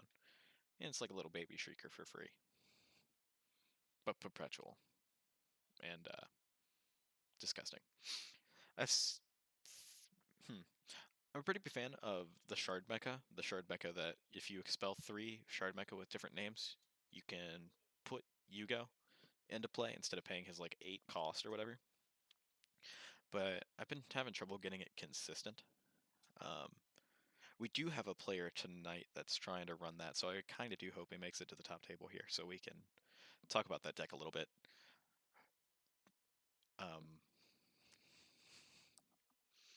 Alright, we're going to pay 2. Play a Golem of Devourment. Golem of Devourment's a pretty nasty son of a gun to get around. He's only a 500 Guardian, but his Ruined ability says that whenever he is destroyed, you can get another Golem of Devourment and take it from your deck and put it onto the field. It does come at the cost of not being able to deal damage, which is a little unfortunate for this specific scenario with all of these Sky Recruits at 500, but it's still a blocker's a blocker. Anything to keep him from getting to a cool. I'll go ahead and use Guardian. Let's go get another Golem of Devourment. Let me see if I can get you that full art one, because it is pretty as well. If I remember right, it is not cheap.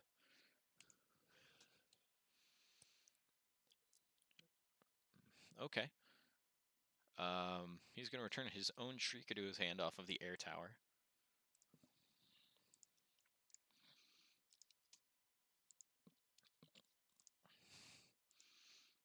And there's your Golem of Devourment. There's your Golem of Devourment right there. Ariana Hope of Argos hitting the table. 1500 Brawler we were talking about earlier. We're going to swing that into your Golem of Devourment. It looks like he's just trying to mill him out. Or rather, mill him out of Golems of Devourment. And instead, how about we pay 1 for Ancient Serpent's Breath, and I just return it to my hand. Maybe I don't want to go get the other Golem of Devourment, he says. Swing into a Fire Tower for 500. Not the worst thing.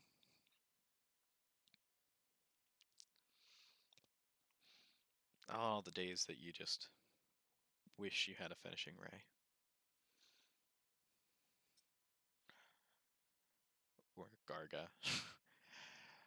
Although there is a card in particular that we've seen earlier. I don't know where it is, though. But I think we might see it soon. Yeah, there's the Granite Gargoyle. We're going to skip my draw. Discard a card instead. And I'm going to put this in my hand. I'm going to discard this, and I'm going to mill 3. Okay. Interesting.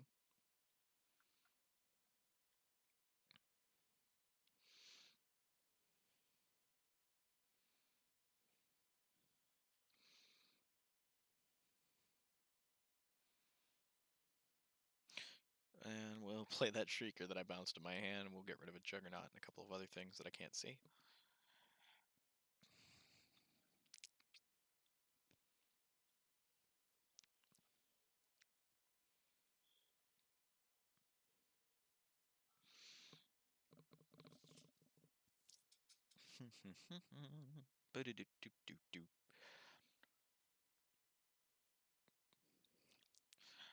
Man, I really wish that we had the, I don't know, like the Twilight Zone, like bump music going in and out of scene transitions. That like, wah, ba da da da da da.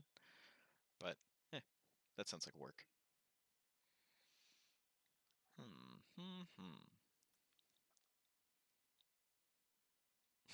Was that a Golem Environment just getting bounced back to hand? Is that what that was?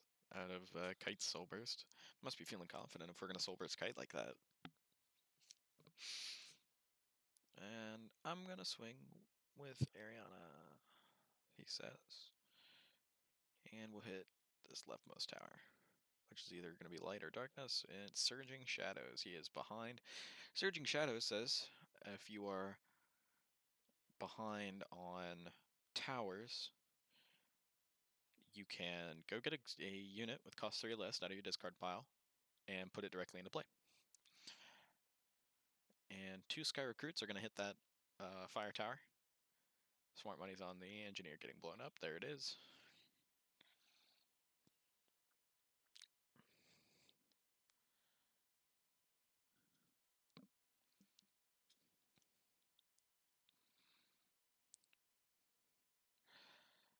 Now, I think his Tower of Surging Shadows is destroyed. I could be wrong. Oh yeah, no, it's 2,000. That's right. That's the only tower that's 2,000 rather than 1,500. That's not destroyed. In fact, he says. Thank you. Um,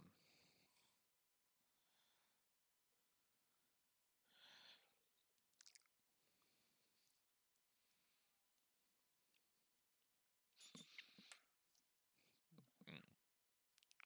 Sticky, sticky situation. What you gonna do?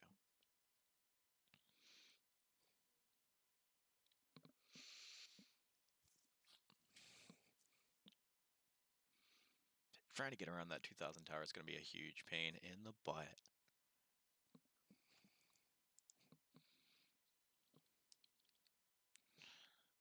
Oh no! I can't believe I've left this up this long. I'm so embarrassed. But I'm not going to tell you what changed.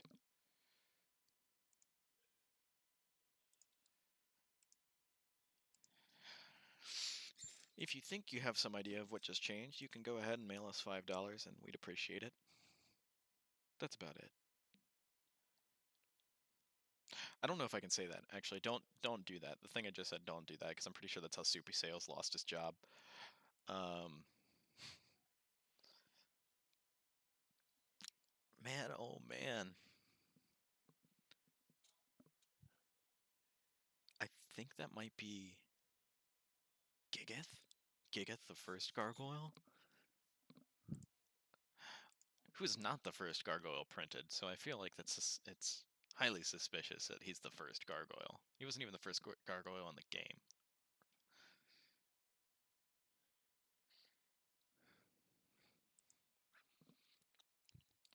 Hmm.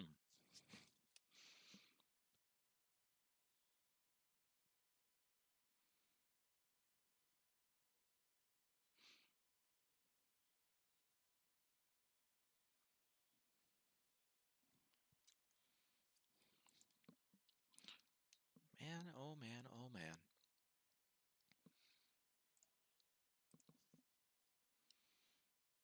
I'll go ahead and throw him up here because he's a whole lot of stuff to read. That must be Gigeth because there is a protection counter on that Shrieker for what it's worth. There is Gigeth, the first gargoyle. His arrive trigger being put a protection counter on another target unit you control. And so anytime something with a protection counter would be destroyed, you just remove the protection counter instead. Remove all damage from it. Obsidian Gargoyle coming out of the hand.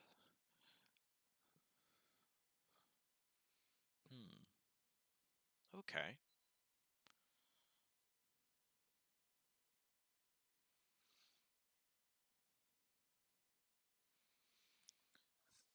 Okay.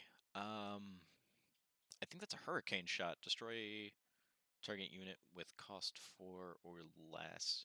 So return a card for an air unit you control to your hand as a part of an additional cost to pay it. He's gonna attempt to blow up the Shrieker. Remove the protection counter from the Shrieker.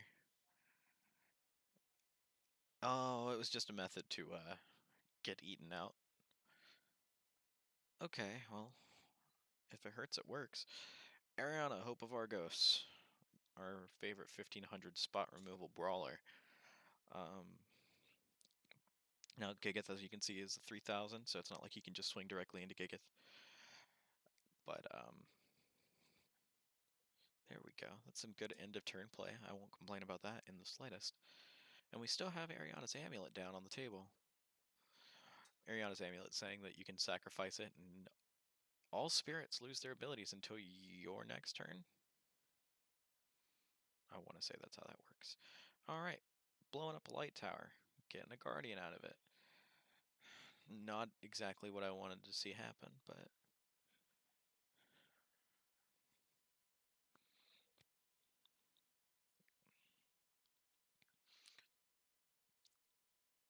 so if we could see something like a Canost in hand and drop it in front of that guardian, that'd be pretty nice. But I don't know how many shards we have down. 6? 6. So it looks like we're one short for Canost anyway.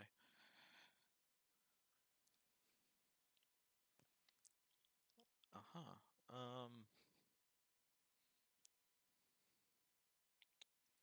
Not entirely sure what I just saw. Okay. Sky Recruit.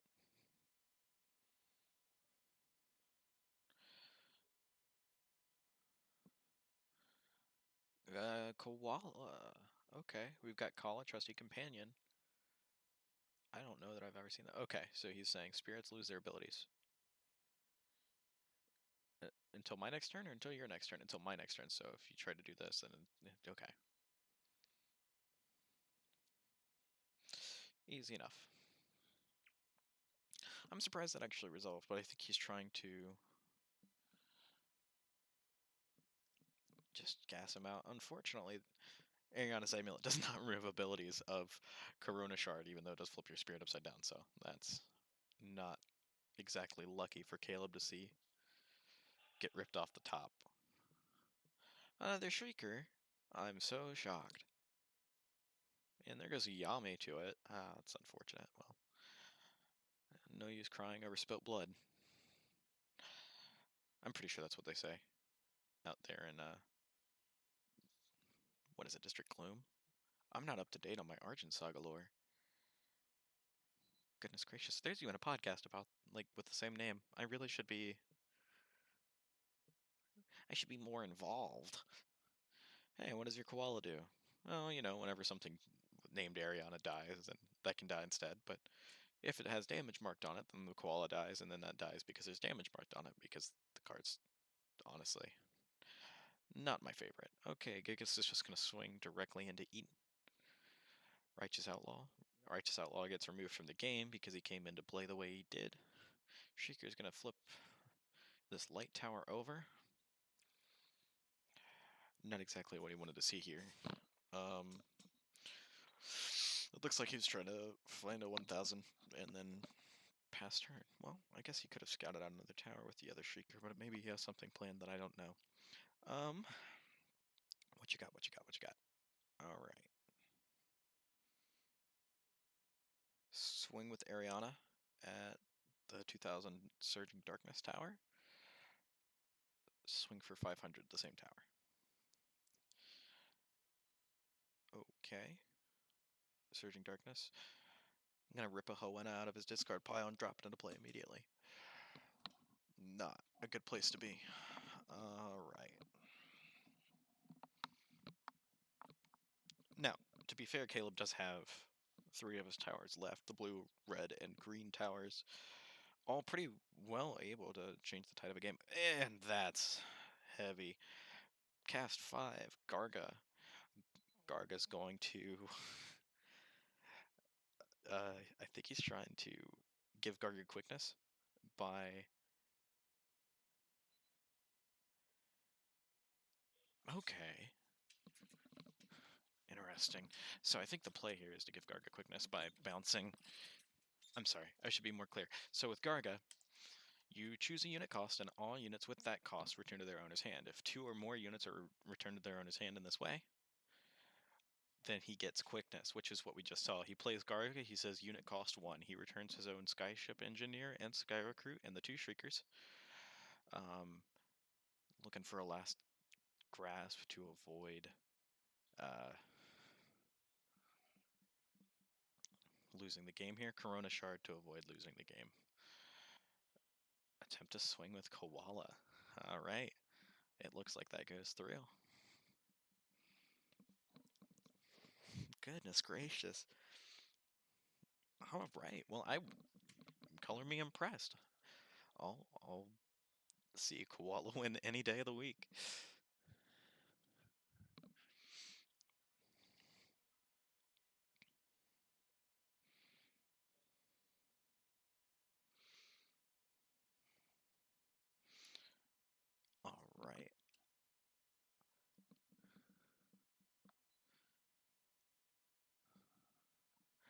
had me worried there. I was like, why is he standing up to report if we're in a 1-1 situation?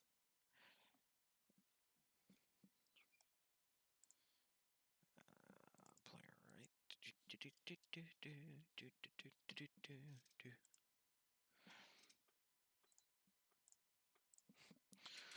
All right, so we're in a 1-1 situation.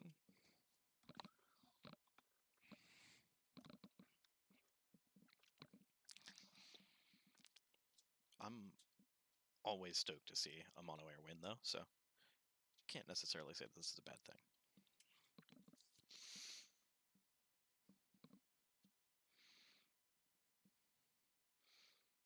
Cuts. 1, 2, 3, 4, 5. Flip over kite.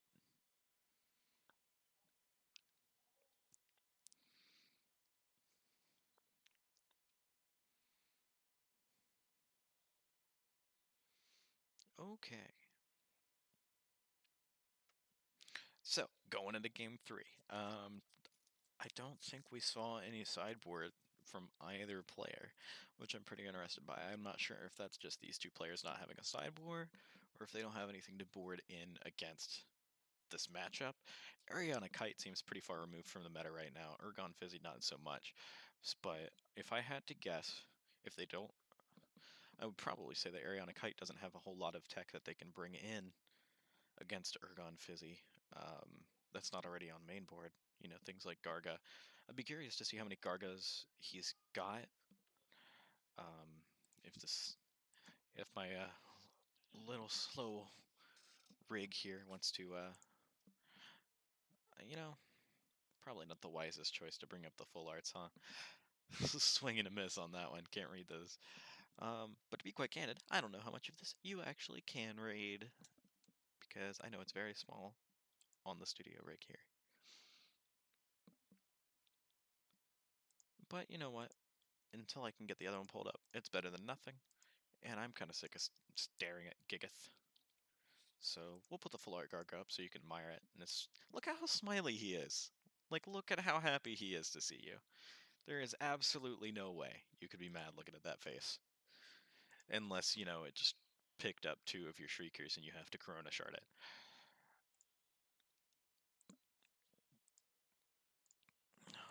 Alright. So there he is. Garga goodest of boys. Alright. Turn 1 play is coming down quick before we started the game. It looks like, alright, we're going to go ahead and kite this back. And Tornado Shot your Shrieker. Okay, really going for aggressive early removal, trying to get that board state clear. I understand that much, but I don't know how good of an idea it is to give that card specifically Hoenn Conjurer Supreme that just got pitched more fodder. Like, we've already got a pretty significant, a non-zero number of units in the discard pile, and it does not make me happy to see that. Not that I'm biased or anything. Oh man, oh man.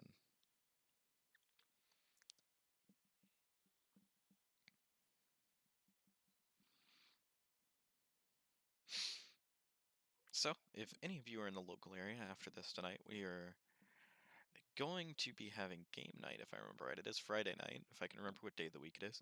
Come on down to Tyler's. You can do a $5 buy-in. You can stay until I think we kick everybody out at 3. So, come in, say hi. You can see all of these totally famous celebrities that are on stream right now, and you can ask them all sorts of questions that are like, why don't you have a sideboard? So you can pester them like I do. I guarantee that they are not going to be nearly as upset with you as they are with me. If I had to guess, I would say that that was an early shade, but immediately got blown up by the fire tower, and then he's going to ASB the token off of the light tower.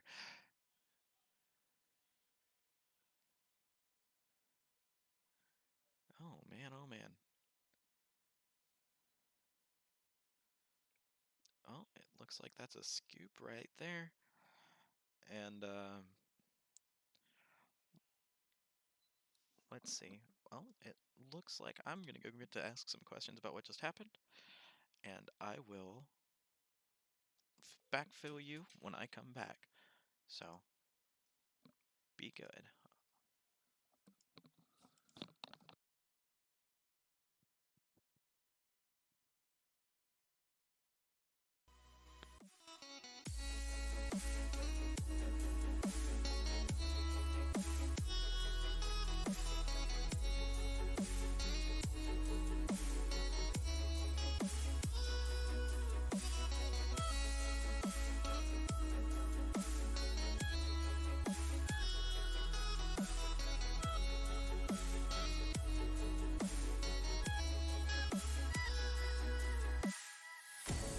Walk through my heart, show me your eyes. 'Cause all along I knew I was doing the wrong thing by giving you my time. Where was I? Where was I when I needed it most? When I needed myself? Where was I? Where was I?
Where was I?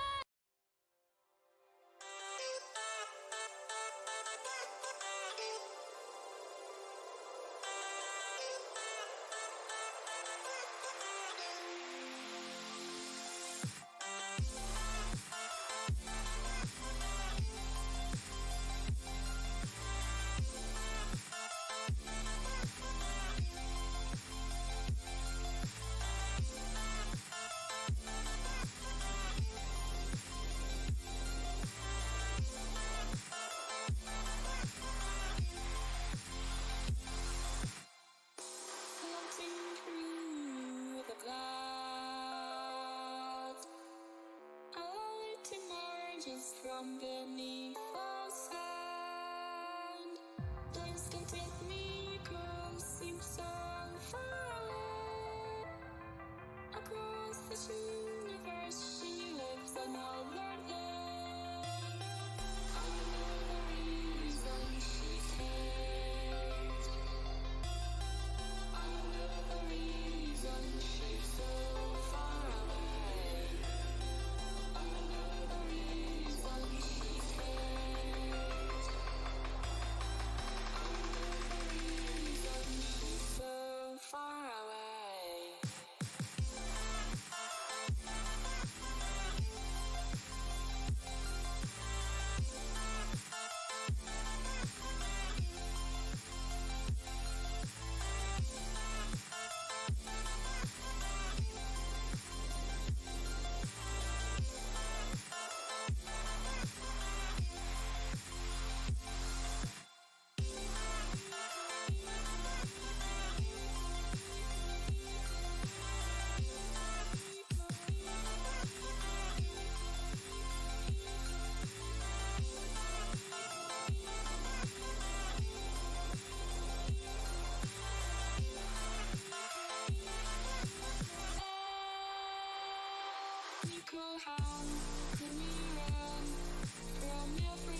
All right. So, I asked a couple of questions there between the rounds. So, it looks like what happened was after seeing that early shade drop, Caleb just wound up scooping that, um, which,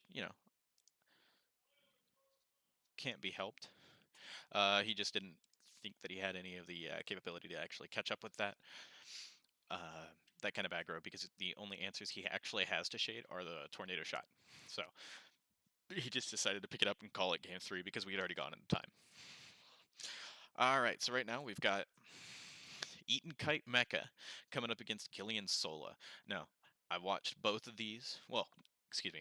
I played Mecha and I played Ariana Kite. So seeing an Eaton Kite Mecha of this works, I'm probably just going to absolutely ravage this deck list. Gillian Sola, on the other hand, um, I got to watch this deck get run a couple of times. Hell yeah. Hell yeah. All right. Let's update these scores real fast.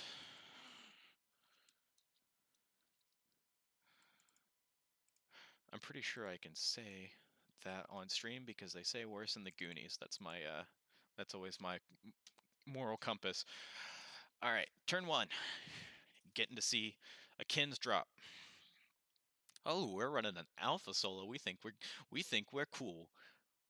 We're running full art shards. We think we're cool. You know what? You guys are right. You guys are cool.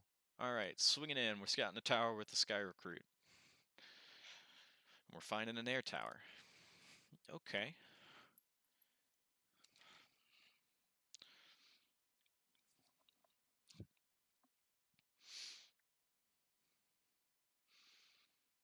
Arbor Carbuncle. Pitching a Sky Recruit. Go find the other Arbor Carbuncle. Now, if Kite weren't absolutely necessary, I'm not sure how. I'm assuming Kite is necessary, but you could do a one-turn Carbuncle play by Soul Bursting, but I don't see that being very viable. But hey, it's an option. It's a method, not the preferred. We're gonna tap 1 down. We're gonna play a Sky Recruit. It's gonna let us go look for another Sky Recruit. It's gonna show us all 3 that we've got in the deck. So hey, can't complain about that too much. I'm going to Gillian. I'm going to show you 2 spells. I'm going to get a Cryptic Secret. That's a 2-drop spell. I'm not going to cut you. And we're going to move into Michael's turn. Hollowed Crystal off the top. Okay, we're swinging in with Kins. And we're going to scout out a tower, find the water tower. We've got an air unit finding an air tower and a water unit finding a water tower. This might be a long game if that's all we can do.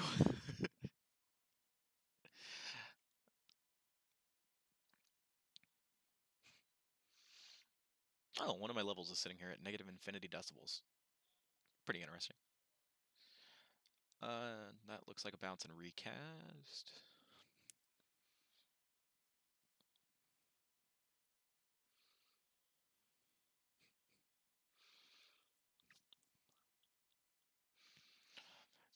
Just in case, I'm gonna need to. As in case you missed it, we're gonna pull up Gillian. But just as a quick refresher, you exhaust her, you reveal any number of spells from your hand. You rip the top card off of your deck, and if its cost if it's a spell with a cost less than the number of spells you revealed, you go ahead and put it into your hand too. Gillian. The Witch Queen. And this time I won't grab the full art that you can't read at all.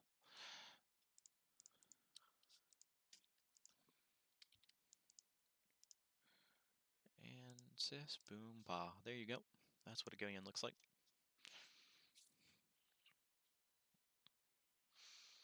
Okay, a Holy Slash on one of the Sky Recruits.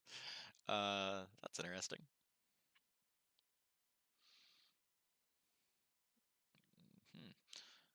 Pay 3 for a Queen of the Sands to you. I want your Mr. Kins, he says. That's pretty interesting because Mr. Kins can just exhaust himself and bounce.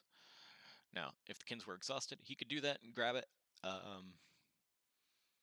But I'm pretty sure if he tries to use Kin's ability, it goes back to its owner's library, or owner's library, excuse me, owner's deck, not the controller's deck. So you don't try to steal cards from other players or whatever the rationale there is. Certainly would be interesting, though. All right, recast Mr. Kins. Daniel says, okay. Hmm.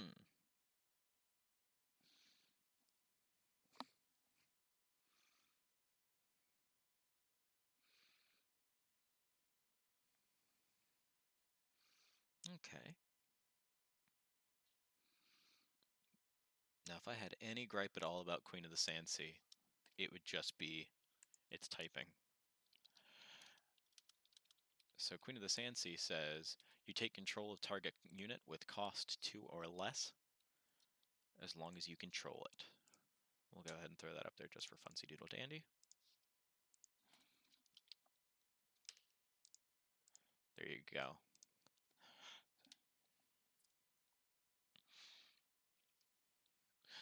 No, if she were like, I understand why, but I would be really interested to see if she were like a beast type, to see beasts get more love, because we have a couple of beasts in green, and I'm kind of anticipating seeing them come together in some way. Seeing like a, because we have what, Arbor Carbuncle and Garga are both beasts. I'm going to be really embarrassed if those are the only two, but I feel like there are a couple more. I want to say that Shard Beast is actually typed as a beast, both of them. So let me fact check myself here and look that up.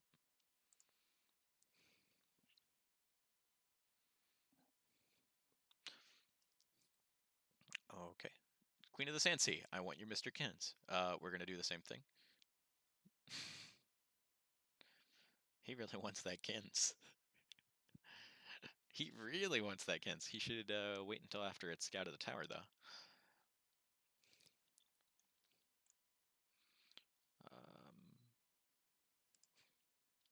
Beasts. Oh, Bone Scavenger is a beast as well. Scorpion Emperor, that's right. It's the Scorpion Emperor, the Skytree Hawk, the Sandsea Scorpion, Kala, Great Behemoth. Those are all beasts. So I'd like to see some kind of beast tribal come about. See some kind of like beast you control costs 2 less to play or something, and really just bust the living hell out of Great Behemoth. Also, I really want to run an aggro deck with Carbuncles as beaters. I think that's the biggest reason I've been riding that Great Behemoth train. I got my 3 like immediately following the pre-release, and just like of all of the value that I wanted out of the new set. I was super excited to get those.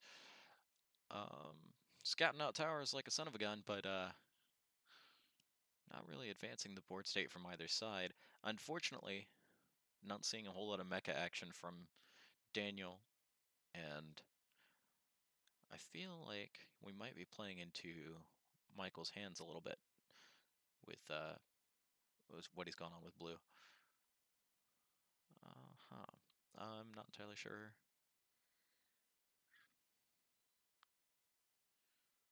what's going on. He could expel it to look for something. Oh, color me embarrassed. Okay, he's grabbing... Oh, it's a Phantasmal Storm! Okay. I could not recognize it from here at all. That makes more sense. Look like some kind of like UFO from Elite Beat Agents. Okay, so Phantasmal Storm is a 2-drop insta-cast, deals 2,000 to target unit. You can charge Rain 1 and expel it, search your deck for Phantasmal Storm and add it to your hand. So that's the play that we saw. That's why he ripped it off the top and showed it to him.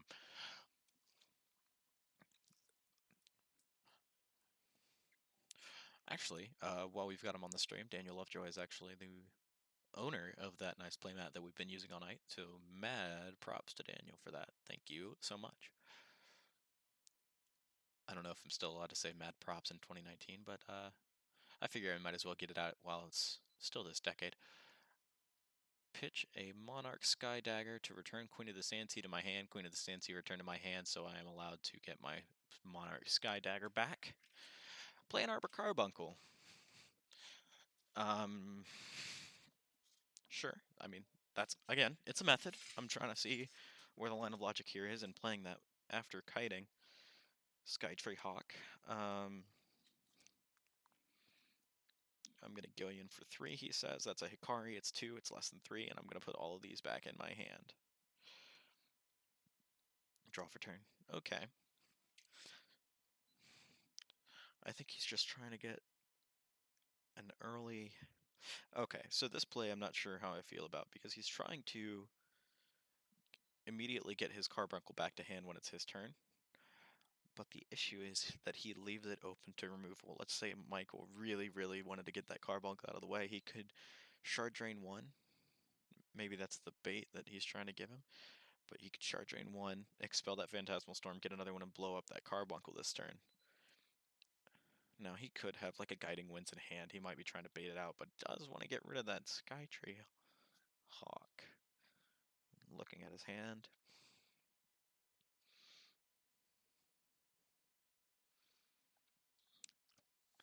So like I said earlier, Arbor Carbuncle, if you have 3 cards named Arbor Carbuncle in your hand, you can expel them all, untap 2 shards and get 2 shards back, or 2 cards. You ready 2 shards and draw 2 cards. It rhymes, you'd think I'd be able to do that. Okay, so in response to your Phantasmal Storm on my Skytree Hawk, I'm going to go ahead and I'm going to Hurricane Shot your Kins. There's been so much. This cat has seen so much.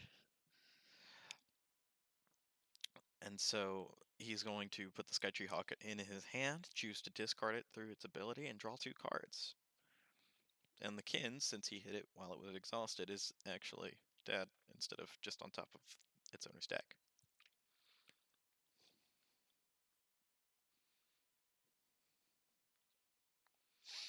It looks like Daniel might have a question here.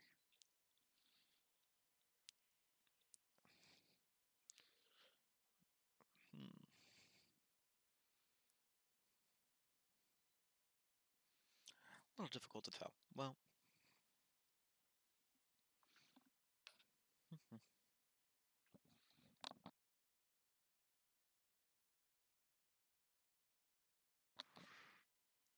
Daniel, Daniel, Daniel.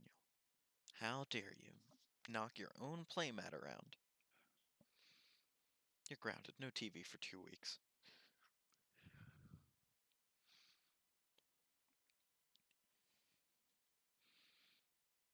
Oh, swinging with the Arbor Carbuncle at the air tower.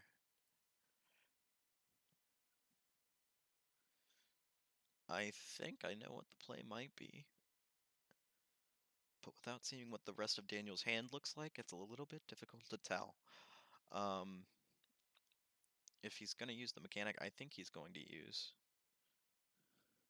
Okay, so before you go into combat, I'm going to Omega Magic Mizu, bounce it back to your hand. I think is the play. So, Michael trying to avoid... I was looking up something. I completely left you guys hanging on that. Arbor Carbuncle. Now, the only thing that I am upset about with this Arbor Carbuncle is that because we are using the 2-player mat, because we do have a couple of players that don't have mats that we're trying to get mats for, just so they can be cool like the rest of us, is that nobody gets to use their Arbor Carbuncle mat from Columbus, and that's probably one of my favorite mats in the game. I just wish it was stitched, but, you know, beggars can't be choosers. And butter can't be losers. I don't know what that means, but I've heard it once or twice. I was usually the one that said it. Alright, we're gonna pay 1 for a Sky Recruit. I think he's gonna be slightly disappointed. Oh, he's gonna take the shuffle. He's gonna fail to find. Because the other 2 are in his discard pile, so. Picks it up, says, okay, can't find it. Garga. Garga calling 1. Okay, not what the play I was expecting. I was expecting to see something like a Royal Command, but he's going to give Garga quickness.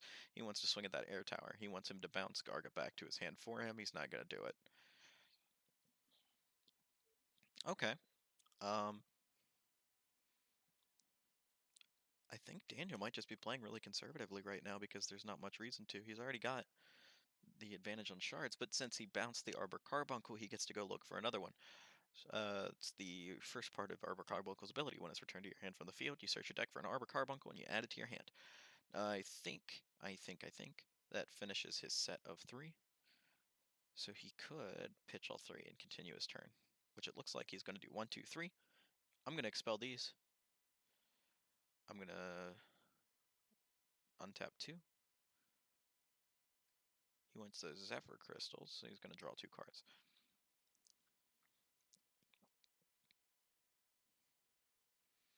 Okay. Just 1 or 2 cards in hand, it looks like. I'm actually really excited by the draw power in this deck, but, you know, for being a Shard Mecha deck, not seeing much Shard Mecha, so I'm trying to figure out what the hook is, if you will. Speaking of hooks, that's not what that is. He's going to kite that back with Sky Monarch's Dagger. He's going to get one back from Kite, and he's going to get Garga and the Sky Monarch's Dagger. He's going to pay 2 for Shard Mecha Buki, right in the nick of time. Okay, Shard Mecha Buki is a 2-drop with target attack. And when it is destroyed, you can search your deck for a Shard Mecha Subasa and put it in your hand. Like I said earlier, Shard Mecha's Shiru, Subasa, and Buki can all be expelled, and you can play Mega Shard Mech Titan Yugo without paying his cost of 8. Shard Mecha Buki. Buki. It's Buki. No, are we too far from E3 for that to be funny anymore? Oh, and whenever he attacks a unit or is blocked, this card gets plus 500. So Buki does get a bonus there. If I hadn't played Shard Mecha, I don't think there's any way I could have recognized this card. So he's going to swing in. He's going to block it with Juggernaut. Okay, Juggernaut does get to come back up for using Guardian, but he does have the 1,000, well, the 1,500 marked on him because Buki does get the plus 500 for being blocked. He's going to search his deck for Shard Mecha Subasa. That's what it looks like. Shard Mecha Subasa is a 3-drop with Brawler. Whenever it's destroyed, you search your deck for a Mega Shard Mech Titan Yugo. So I'm interested to see if he's going to try to drop it into... I don't think he has a Shiru in his discard pile, though. So that might be the play, though. 3 for Subasa. Okay.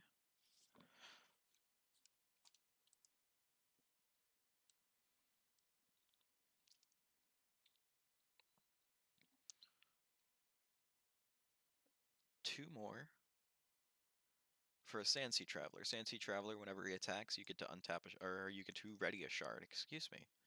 I am all over the place with my nomenclature. But what are you gonna do? Play more Argent Saga. Eat more chicken. Alright. We'll go ahead and throw Subasa up here since it's relevant. Alright, we're gonna Gillian for 4. We're gonna mess up all of our files is what we're gonna do there. Subasa, that's what it looks like.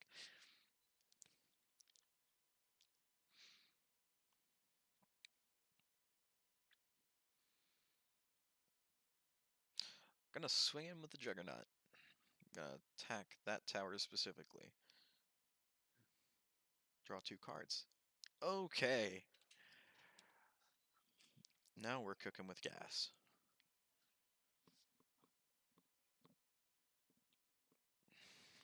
Depending on how this turn goes, I think this would be what we would call a critical turn.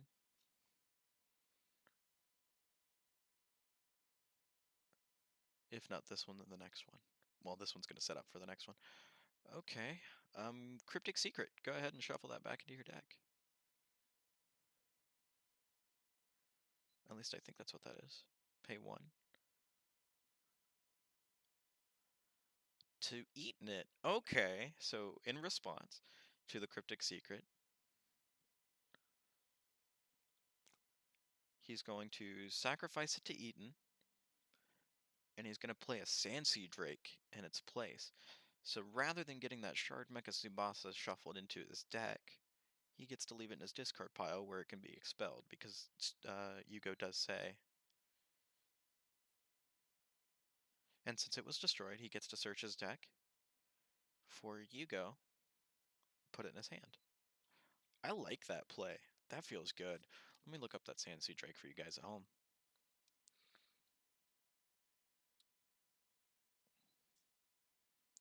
With Kite open and a Corona Shard threatening to do something, but I think Michael knows that Kite's a little too important to this deck to just think that he would rather Corona Shard, because I think he can smell that Yugo on the wind, which can be said of him. Good for you, Yugos, because they never run just as well as you'd think they would, but what do I know? I drive a Civic. Cryptic Secret again.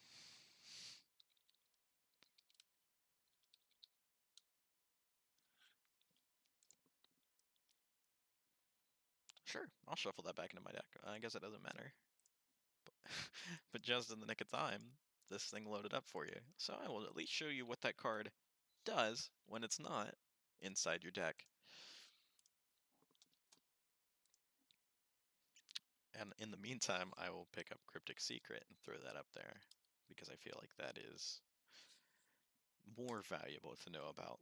Now, I'm not sure why this card wasn't seeing more play in Betrayal in set 1, but I can't complain too terribly.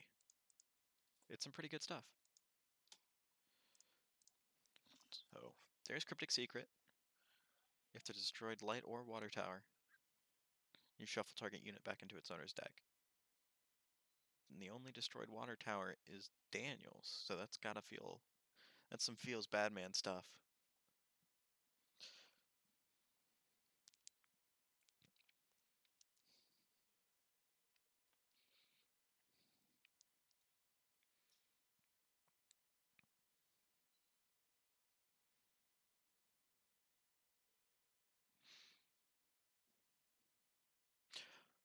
Alright.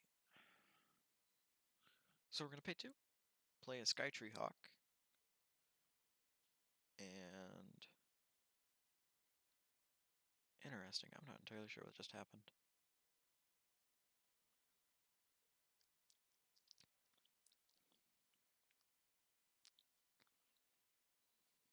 Oh, he kited it. He used Kite's ability to bounce that back to his hand, and then chose to discard it. So there's Sansi Drake and a Shard Mecha Tsubasa. Excuse me, Shard Mecha Shiryu. Starting to sound like a Blue Jackets announcer. Alright, gonna rip off the top. We get a big Josh Anderson. Excuse me, that's a Phantasmal Cards.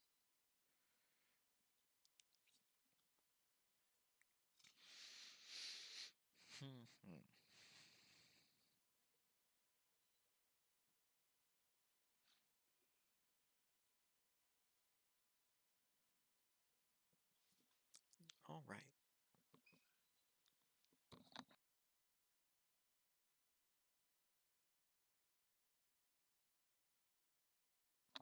Alright, we're gonna attack with the Juggernaut, and he says, I think I have a response to combat, and he says, no, go ahead.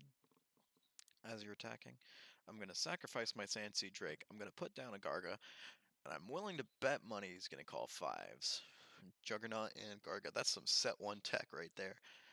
Seeing Garga get played, calling 5, returning Garga and Juggernaut to hand. Now, he's got enough mana, or enough shards open, that he can recast it, but I'm sure that puts a damper on his turn. That's a huge tempo swing for just 1, and then into Garga. Now, the unfortunate part of doing that is that you are down 1 unit. Okay, Phantasmal Guards with some Kaijudo inserts. I mean, we've seen all sorts of stuff tonight. We've seen sleeves, we've seen Pokemon cards, we've seen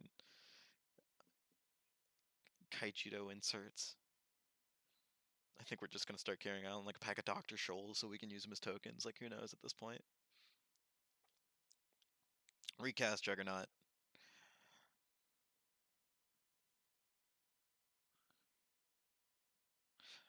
Pass turn. Having to play around that Juggernaut is less than optimal. Now, here's the question. Does he Gargalock him? Does he pay 5? Because he should be up on shards after the shard drain. But I don't think that there's anything to be gained there. And the other thing he could do is he could drop the Garga for 0 and get rid of those 2 Phantasmal Guard tokens. So it's a little bit hard to tell what the play is going to be here.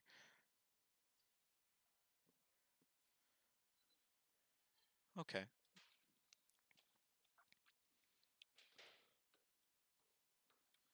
So,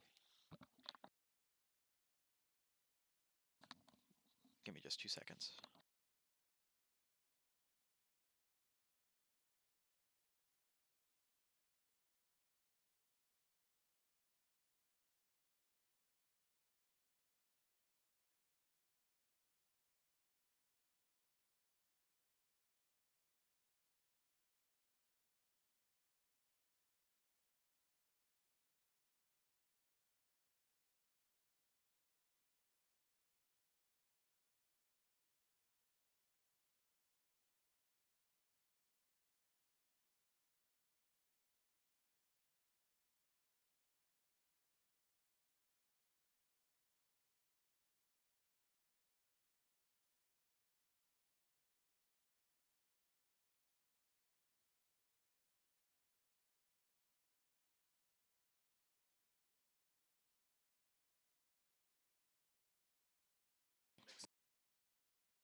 All right, sorry about that interruption. All right, let's pick it back up where we were. We've got Great Hawk at Cloud Sea. Oh, goodness. Well, it looks like I came back just in time. Didn't miss much because it looks like Michael just dropped a finishing ray on Daniel. Not a great place to be, but at the same time, it does get that Shiru off of the table and into the discard pile, which is just one more thing to get to use for Yuga. So, Shiru getting destroyed does let him get a Shard Mekabuki out of his deck and put it into his hand. So, not exactly the worst thing in the world.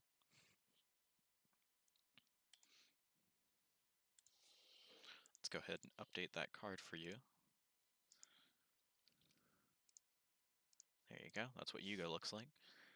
Big old karate robot. Magic karate robot. Yugo. Alright, there's Buki. There's no harm in putting that there. And I think this is the play. There's Shiru, there's Tsubasa, and there's Buki. 1, 2, 3 Shard Mecha with different names. Expel those. Play Yugo for free.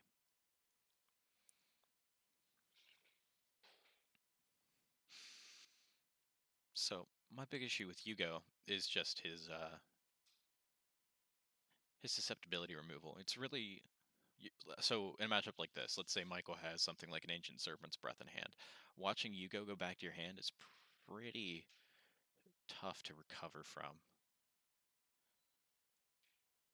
It's not exactly something that you want to pay nothing for, and then immediately turn around and have to sit in your hand until you have 8 open shards.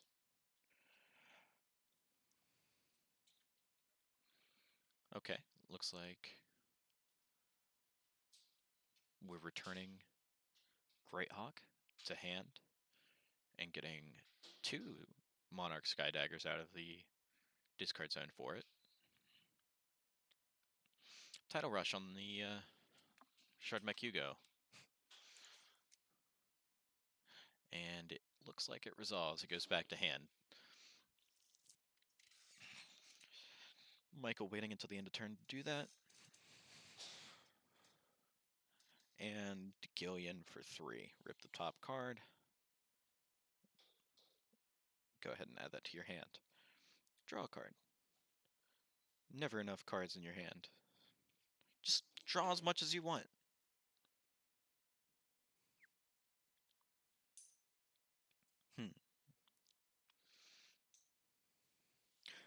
So this has been one of my big issues with Yugo, is that I don't feel like Yugo wins games. Specifically for reasons like that. It's not so much that he dies to removal, it's just that he's so susceptible to removal. And there's a Jemile. I almost said Cryptic Caster. That's not exactly what I thought. Celestial Wielder.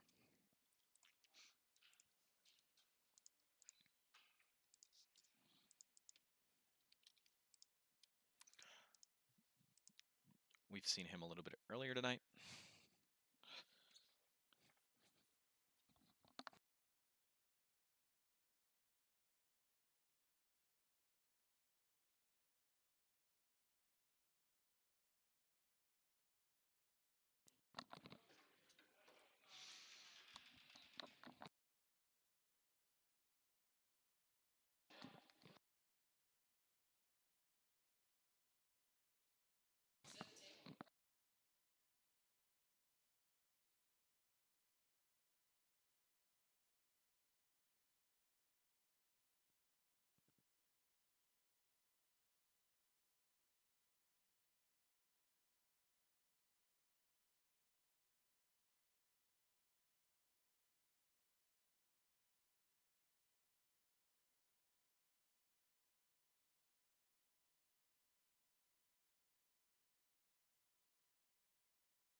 Hey there.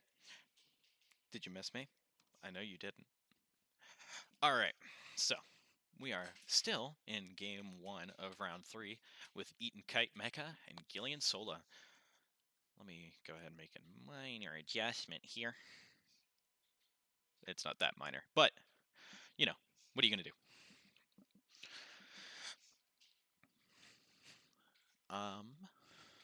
So, Slow and Steady seems to be winning the race here with Michael pretty consistently keeping a board state, but we've got Daniel dropping Garga. I think he's trying to decide on a cost to call, because it's not exactly like he wants to return that Mayu or that Jamail to hand, but it doesn't give him a board state at all if he calls 5 for the Yakuma Juggernaut, so.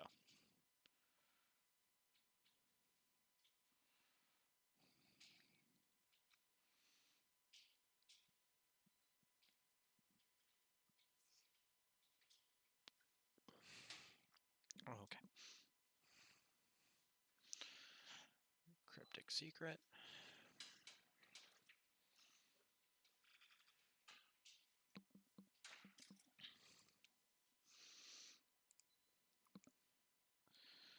Alright.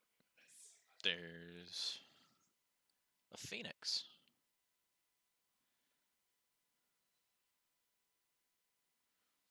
Looked like a finishing right there for a second. I was like, I don't think he can play that card. But it's a Silver Mist Phoenix.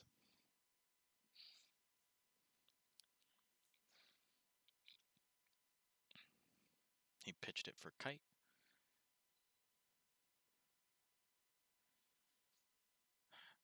Okay, so Jamail saying that whenever he leaves the field, he gets expelled instead.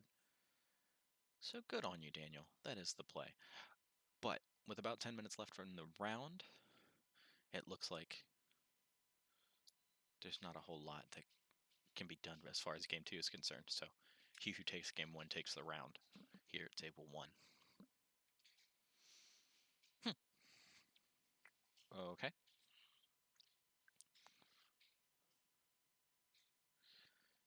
Empty board city.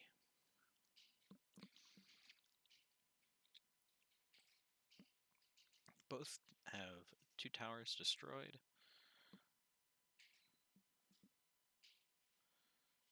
And there's Robot Girl. Alright, so Era, Inquisitive Protector.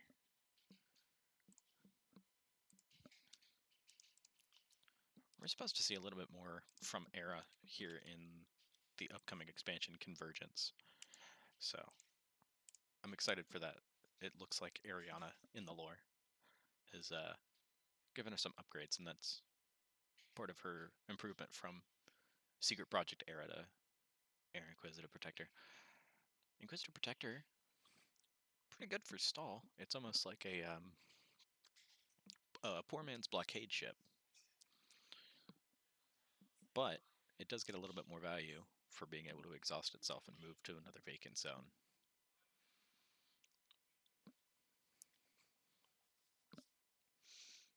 Okay, pay 1, Shiro.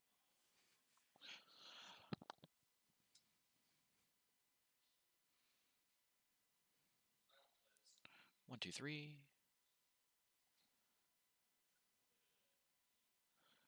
Great Hawk, Cloud Sea.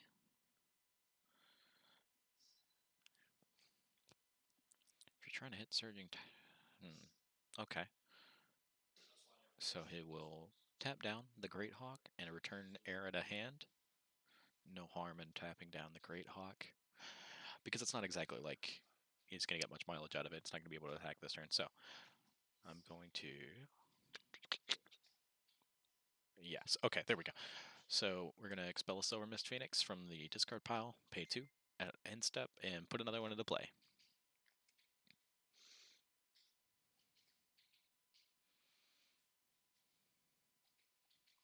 All right, all right.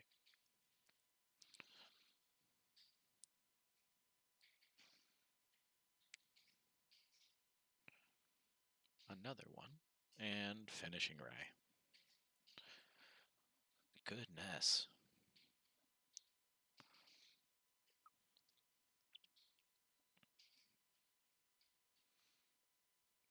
Ruin Trigger here on Shiryu says, I'm going to go look for a Buki. I don't know if he has one. He does not. Because one of them was expelled.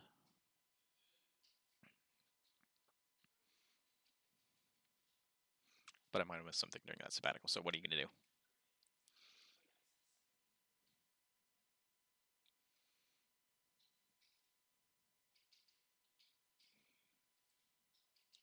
What does that pay for? For Air Inquisitive Protector?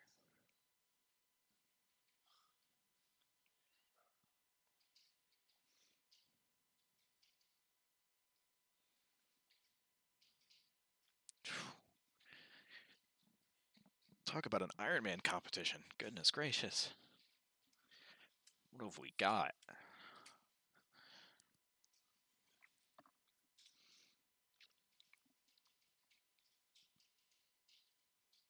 So it looks like 5 for another Garga. Just for board control, Garga calling 4s.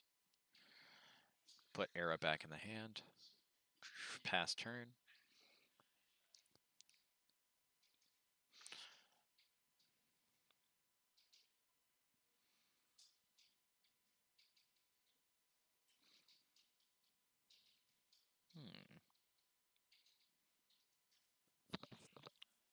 Okay.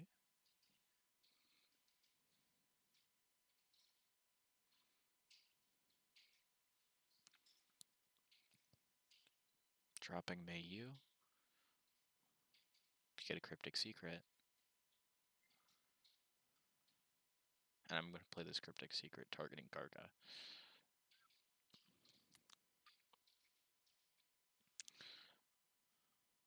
One, two. Upside down Hurricane Shot. Targeting Mr. Kins as part of the cost. I'm going to take this Garga and put it back in my hand. He's going to go ahead and use his Kins. Put Kins on top of his deck. It may have been more worthwhile to just kite it instead, but I'm not really sure how viable an option that was. Phantasmal Guards, you got 2 tokens, both alike in 500. And Fair Verona, where we lay our scene. I didn't have a bit for that. I'm gonna have to start thinking of this stuff. Or thinking.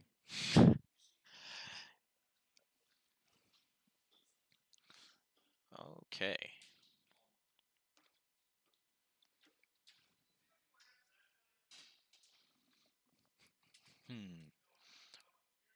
Muchos calculations.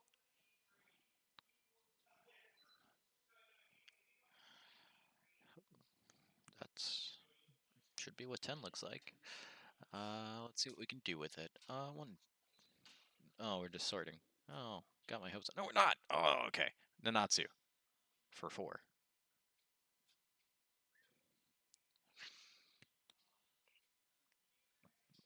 Not doing that.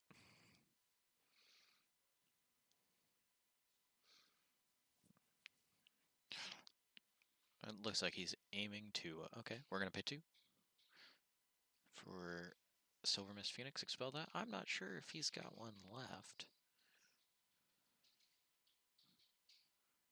He doesn't. At this point, it might just come down to who gets milled out first. Fail to find.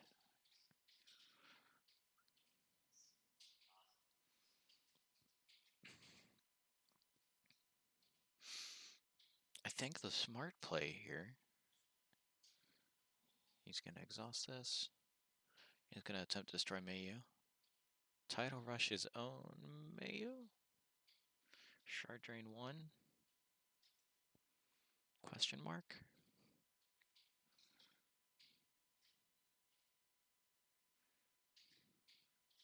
7. Okay. Okay, that makes sense. So, I mean, if we're just going for mill as a win condition at this point, since we bounced our own Mayu.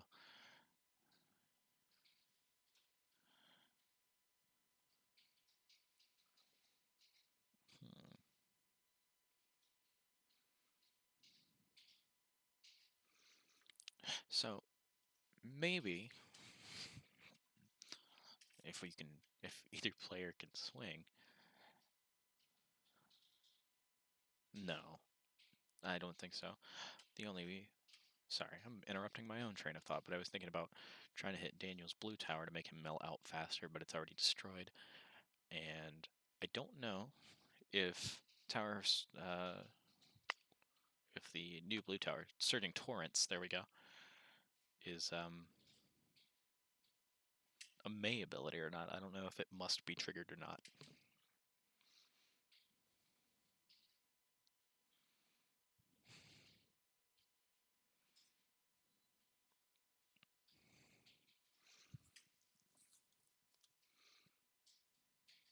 Ancient Serpent's Breath.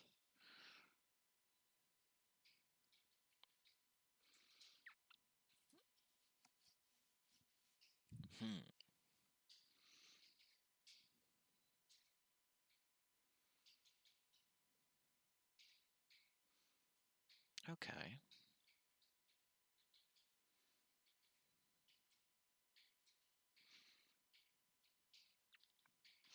Nanatsu. 4 counters. Trying to hit that Mayu again. Looks like we are, in fact, in turns. Tidal Rush into Nanatsu.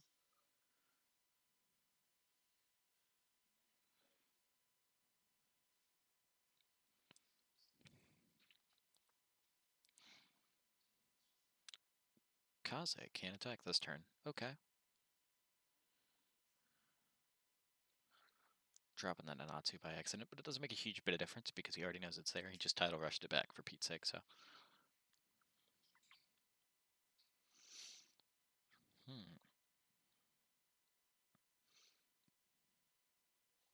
This may wind up being a 0-0 draw round. Here's a Kins. Put those back.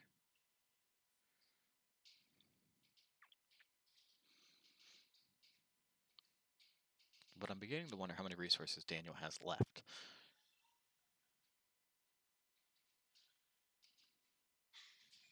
Well, that answers that question.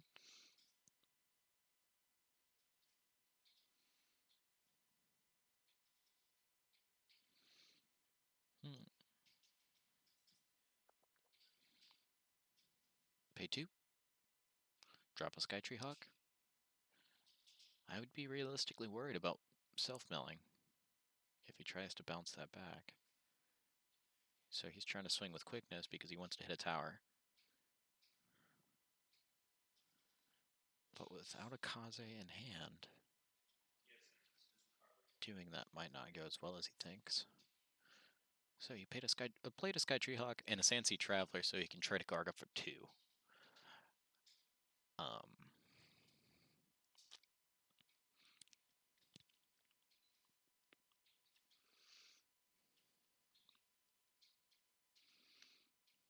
And he'll kite it back to his hand with Hugo getting discarded through Kite. And he'll draw 2 cards off of the Skytree Hawk.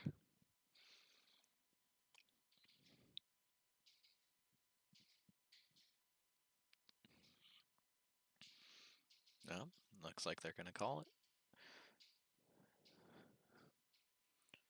Interesting. Okay, well, that's what that looks like, and I think we're just going to go ahead and get set up for the next round if my timekeeping is correct. So, we'll be back.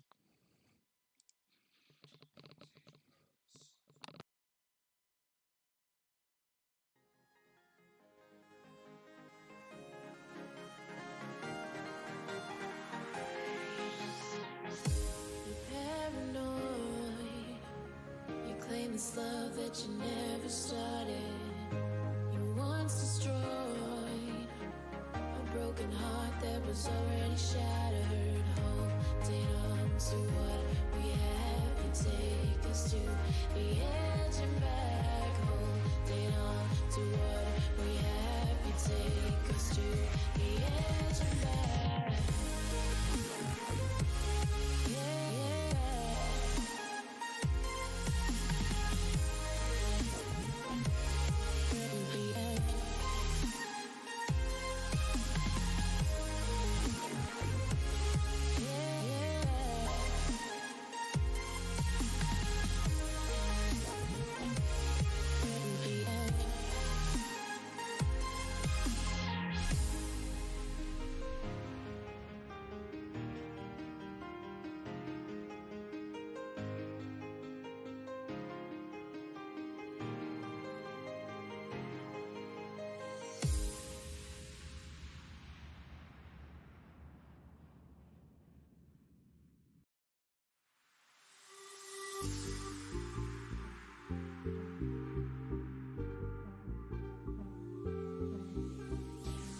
want you to jump like you trying to get stuck in the air. If you feeling so lit and don't care, shorty beat in the face in the mirror, up in the air. I want you to jump, jump, jump, jump, jump, jump, jump, jump, jump, jump. Up in the air, I want you to jump. Jump.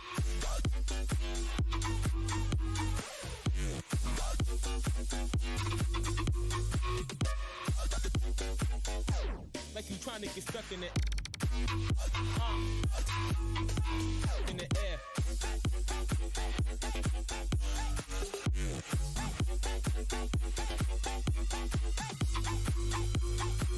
Like you trying to get stuck in the air.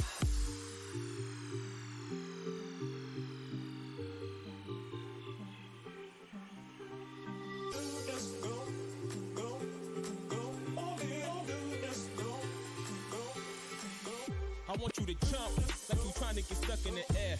If you feeling so lit and don't care, shorty beat in the face in the mirror, up in the air. I want you to jump like you trying to get stuck in the air. If you feeling so lit and don't care, shorty beat in the face in the mirror, up in the air. I want you to jump. Jump. I want you to jump, jump, jump, jump, jump, jump, jump, jump, jump, jump. Up in the air, I want you to jump, jump, jump, jump, jump, jump.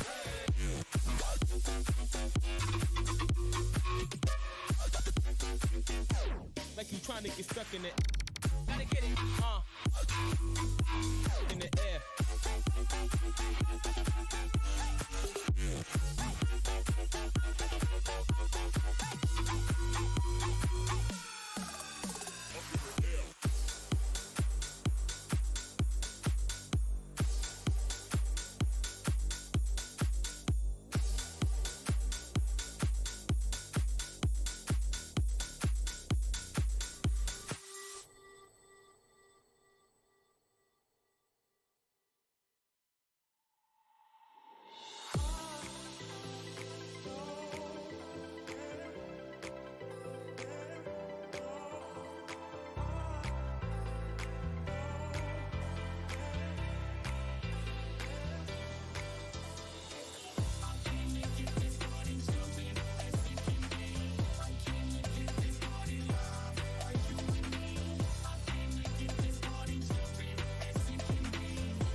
Okay.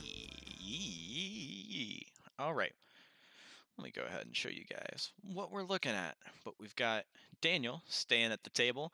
And we've got Eric Eubank coming up with his Liam Kite. So I'm actually really excited about this matchup too. So I really hope it doesn't go to another 0-0 draw, because that was the final on the last game. So we're coming in a little bit late, but I know for a fact that Daniel won that roll. So we are pitching back cards now. Daniel is more than a little exhausted right now, and I can't say that I blame him. It's a whole lot of stuff. There we go. There's a turn 1 Shiru, and he is stoked. All right. I forgot he was playing Kite there for a second, and I was like, oh, he can't play anything with the turn 1 Zephyr. But I'm wrong, and he sure can. He plays his Quorum Squire.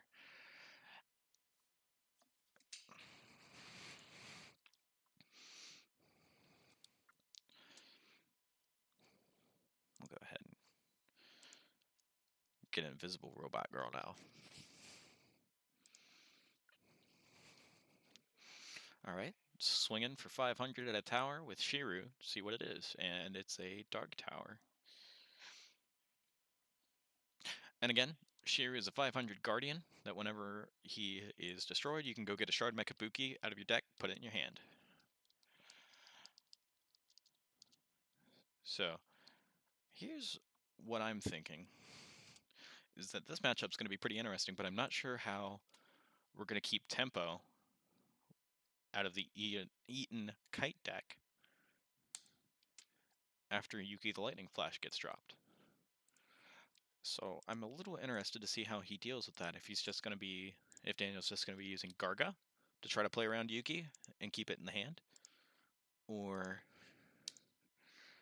there's Yuki the Lightning Flash for you. Okay, Mutation 002 Repro Bloom. That's an interesting card. So anytime Repro Bloom is targeted with a spell or ability, he generates 2 Argent 1000 mutation units.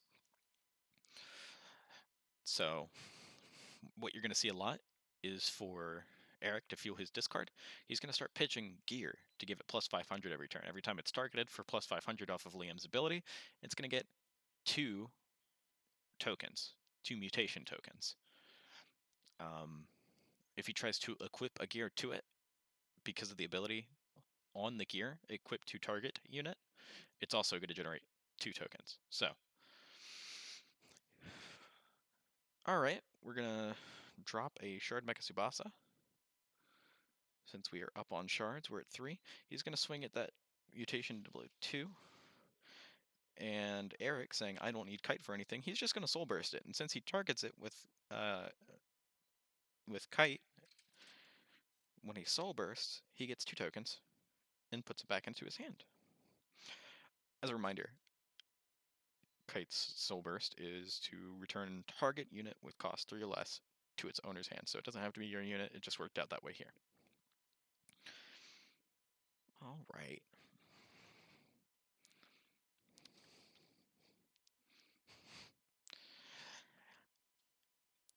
Eric has had a much more standard Friday than Daniel after Daniel. So, off camera, Daniel wound up playing against Isaac at some point early in the night, so it looks like he also had to play against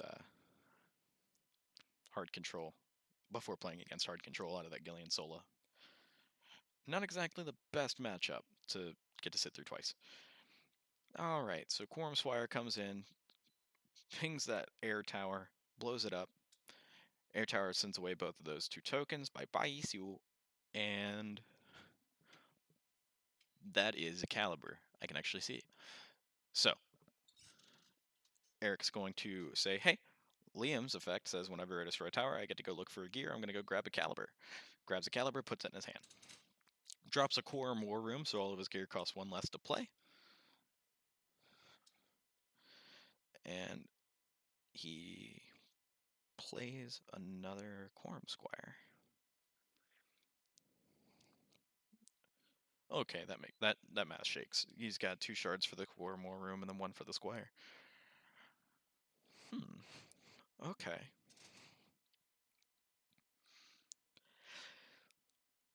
So Daniel's got a little trepidation about him because it doesn't look like he wants to swing into one of those quorum squires, both of them having the ruined ability that whenever they are sent from the field to the discard zone, they you get to go search out a gear from your deck, put it in your hand. So he's going to swing at the air tower instead, and that's what it looks like. He's going to go ahead and bounce both back to his hand. Drops a Yuki. Drops a Yuki. That's what I was worried about. This next turn is going to hurt.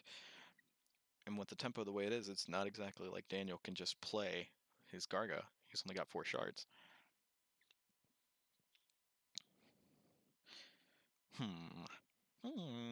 That's a puzzler. So 1, 2, 3. Play Yugo. Yep, Yugo resolves. So how do we want to do this? Okay, so he's going to discard a Sky Monarch's dagger to blow up one of the 2 Yukis.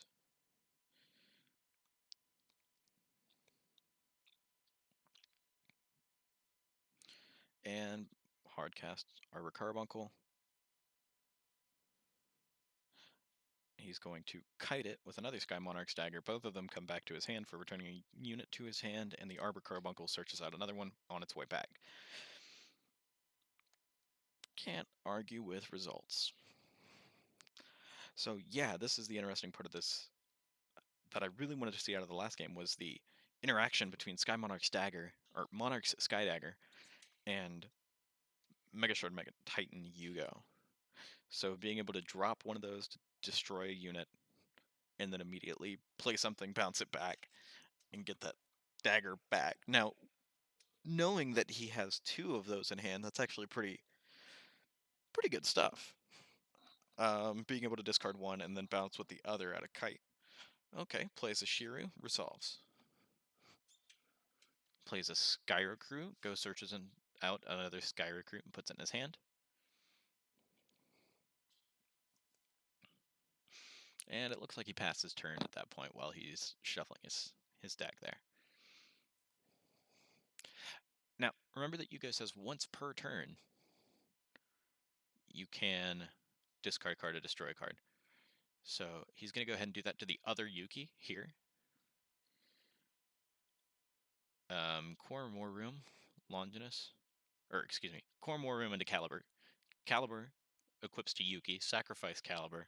Yuki cannot be targeted by spells or abilities. So that ability is not going to resolve on that Yuki today.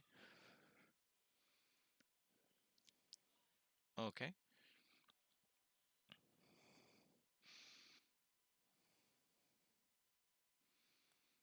So we're trying to scout out the tower. So looks like he's trying to figure out if he can hit that with his fire tower. He can, because the tower of fire says discard or destroy a unit. It does not say target unit. And since it doesn't go on the queue, there is no harm, no foul, and there's no counterplay that Eric can pull out to try to keep it alive this time. Well, I guess that answers my question of how he's going to deal with those Yukis.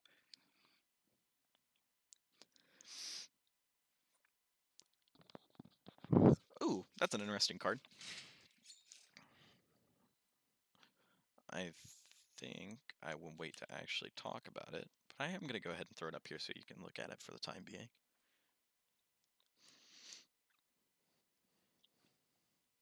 Okay, there it is. So he's going to Shard Sword Nova. To play Shard Sword Nova, he has to discard a gear. So in this case, he's going to choose Ketsu the Living Armor. Ketsu the Living Armor is pretty interesting in that it doesn't give a flat power bonus like a lot of gear does. Instead, it mitigates damage by 500 that would be dealt to, goodness me, the equipped unit. But the more interesting part of this is that whenever one of your light units attacks, you can equip it from the discard zone. So this thing does not, it's sticky. It doesn't like to leave the table. So even after he Shard Sword Novas, he can swing in with his Quorum Squire as soon as he wants to and throw that on it.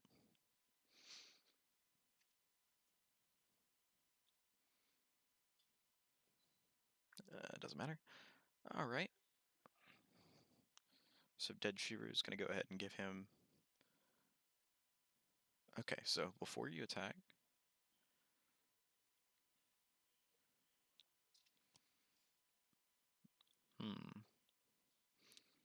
Pay 2. Hurricane Shot. I'm going to return the Sky Recruit to my hand. Sure, resolves.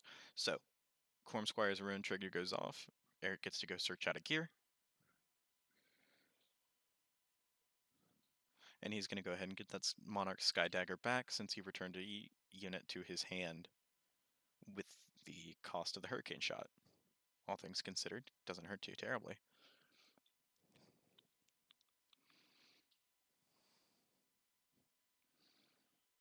There's another 002.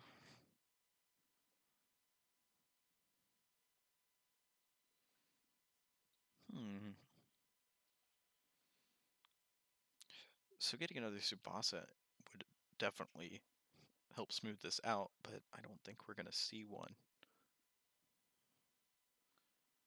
Not unless we did something really silly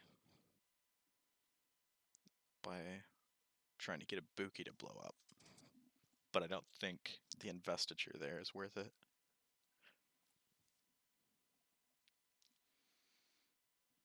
Okay.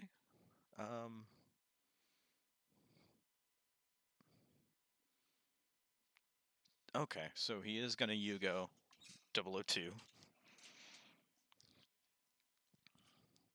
Arbor Carbuncle.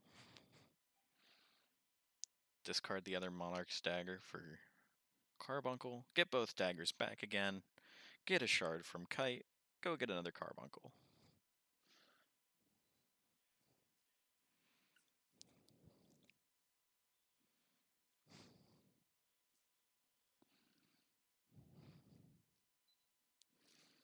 Interesting. Okay.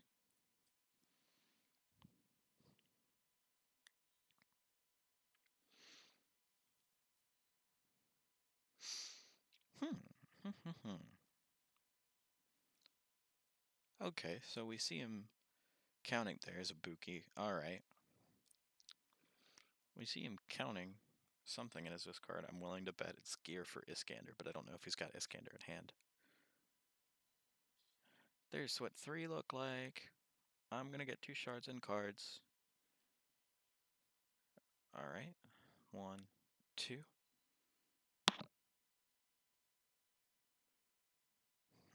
Okay. Sitting here with my hand right in front of my face. That's for you guys.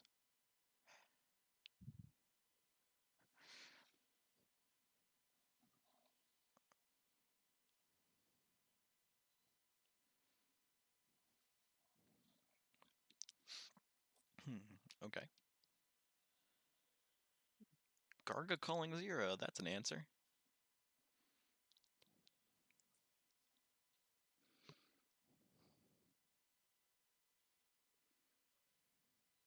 Okay, so...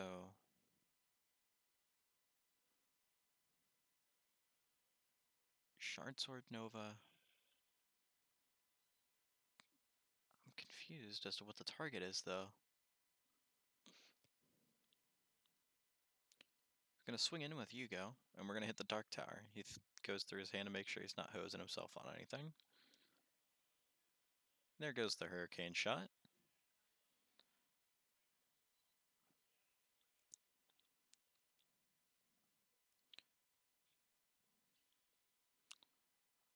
Okay. Oh, I see. He's Shard Sword Nova'd his own token, discarding Ketsu, so Garga wouldn't get quickness from bouncing 2 0-cost units. That makes sense.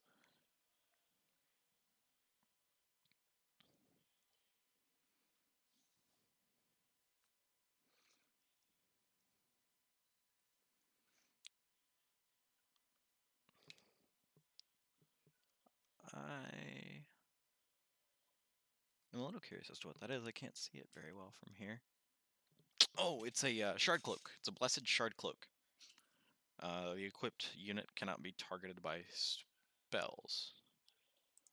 And I think it's just spells. It's not spells and abilities.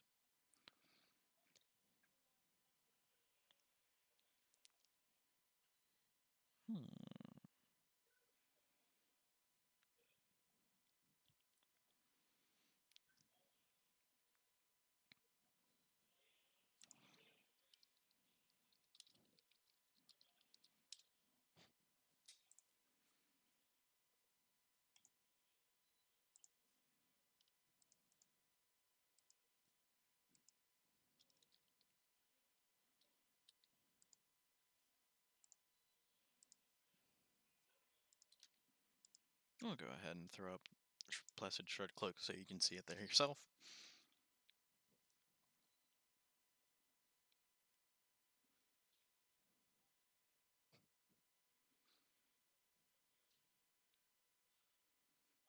Okay.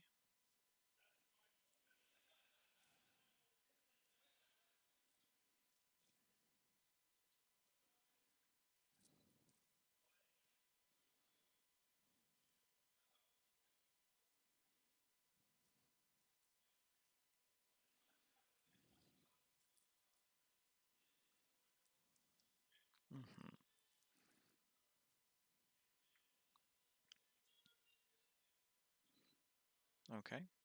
We'll kite that back with a discarded Sky Monarch's dagger. We'll get both of those back. Interesting. So I think the intent here is to swing with the other two and then Garga bounce both with quickness. And I can't say that I hate the play.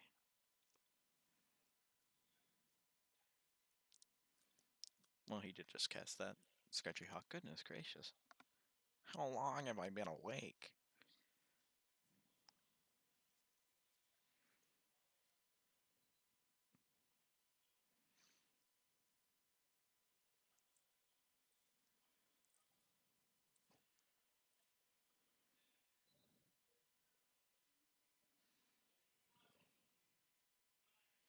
Okay, so we're paying 2, dropping a Skytree Hawk. Gonna go ahead and swing in. Hit a light tower with Buki.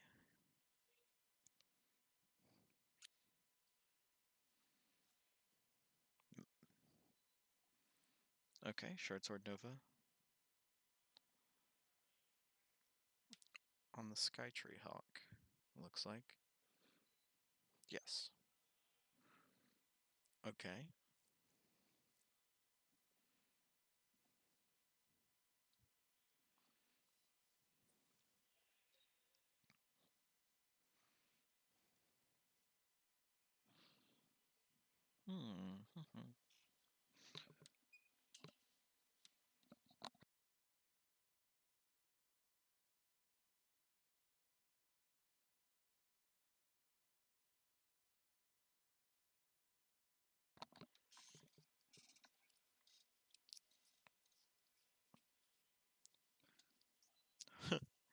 Someone's got a shard deck back here at the stream station with 4 Zephyr crystals in it.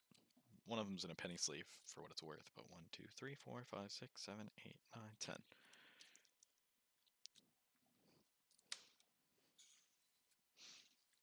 So there are 11 there. There's just an extra Zephyr crystal hanging out. Hanging with his friends while he can.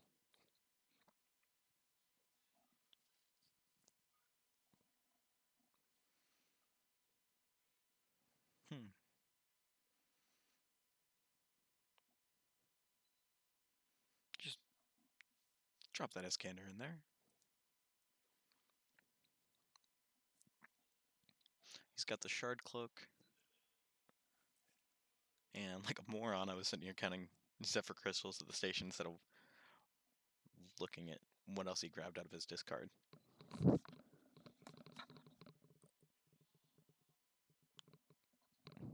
Okay, it looks like we're actually equipping Sky Monarch Stagger to the Skytree Hawk. Removing it, plus 500. And we'll swing in, and instead I'm going to expel a gear to expel a target unit, and I will kite it both of these are going to come back to my hand, and I'll get this back too. I'll get one shard.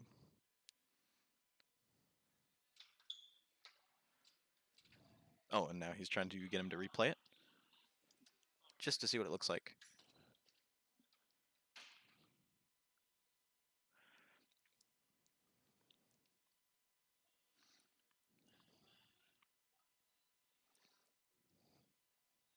Hmm.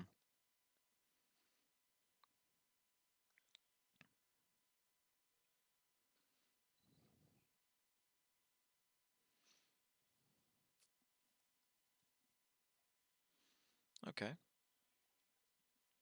So he's going to swing him with target attack so he can go get a Subasa, it looks like.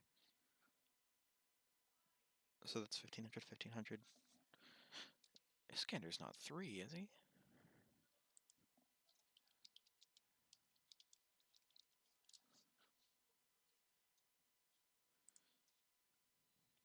No, he's 4000. I'm curious as to what the play there is then. Garga calling 10.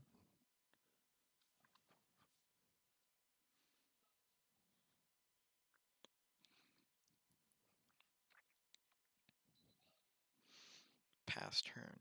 Okay.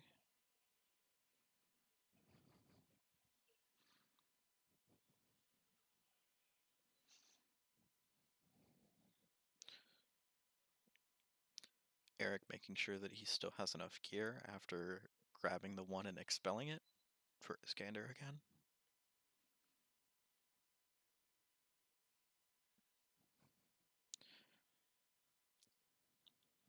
Question mark? It looks like a plus 500 from dropping the shard dagger because he wants to give it quickness.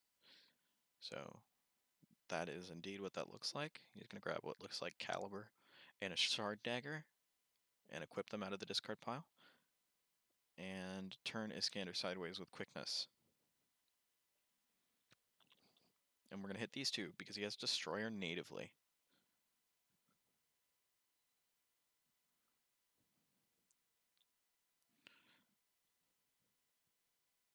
Okay. So he's got a Tutor in hand, a Glory in hand. Interesting. So this is Glory the Sealed Blade. I didn't know he was running the Glory package here. Glory the Sealed Blade is a 2-drop sword that gives equipped target brawler. It can only equip to a unit with cost 4 or more. So he's going to discard it. I think that's going to do more harm than good. Let's say he plays something like a White Rose Knight, that's immediately going to get slapped onto him. So it has brawler because of the sword, and whenever the equipped unit destroys another unit, you may sacrifice the unit and put Glory the unit into play. Glory the unit, the Awakened Hero, is an 8-drop with Brawler, and when it arrives, you search your deck for up to 2 units with cost 1 or less and put them into play. And when it attacks, target light unit you control gains quickness. So I'm really worried about seeing like a White Rose Knight or seeing a Quorum War Room get sacrificed and attached to Iskander or something. Because that may very well tie up wrap up this game for Eric.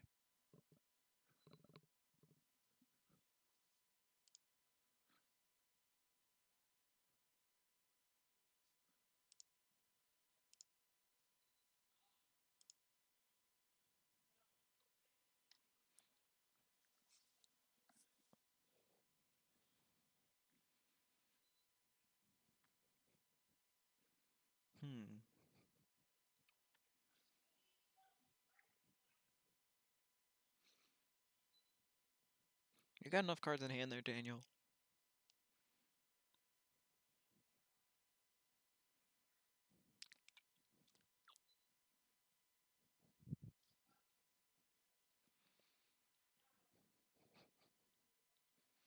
Now, it's not exactly like Garga for 10 is a valid play right here. Now that Shining Shard Dagger is in play. because all it takes is to give him quickness. And Liam is just a little bit more difficult to play around because it's not like you have an answer like Bone Scavenger to Ergon. You don't get to pick out anything other than units with Bone Scavenger from the opponent's discard pile. And so this could prove to be pretty rough. But I don't know if there's anything in Daniel's bag of tricks that's going to be able to play around Iskander and a potential glory.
Oh, okay, sorry about that.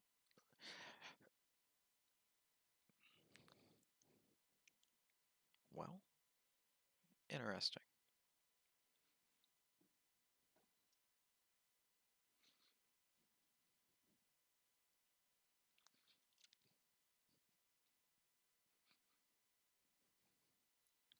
Okay, we're going to turn 6 sideways, replay Iskander.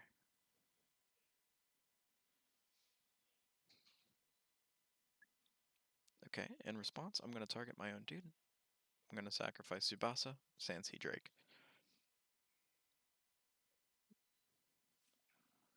And I don't know how that works. Sandsea Drake. I thought he could only bounce target unit whenever a unit died, but that unit died before it entered the battlefield.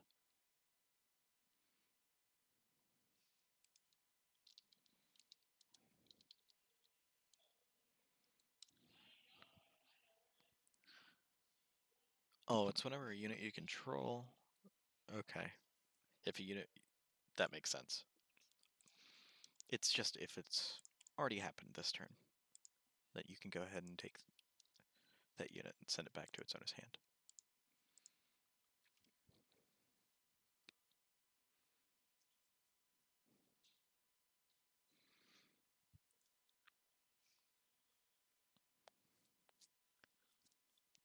Okay, comes in, swings in to the blue tower. But if he doesn't have an answer for the light tower now, I don't know if he's going to.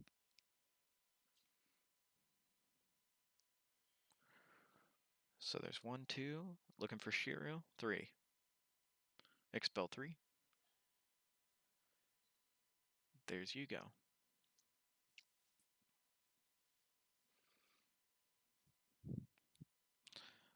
Now I think the play here with Yugo is to respond to Iskander's arrive trigger by destroying it before he makes it untargetable with a Shard Cloak. Well, even still, Shard Cloak is just spells, not abilities. Or with Caliber, excuse me.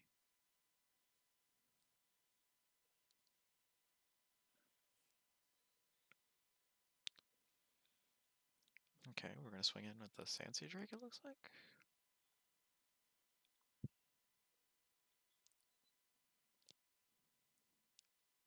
Or are we just moving cards back and forth? I'm very confused. Okay, so swing in with Yugo. There's your token.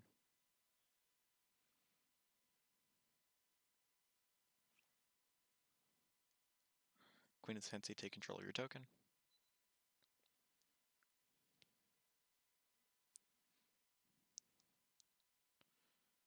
Greyhawk at Cloud Sea. Bounce the Greyhawk at Cloud Sea, gets a quickness, and that gives him the game. Alright, that's something. I am pretty impressed. I did not see that play. So let's go ahead and update this.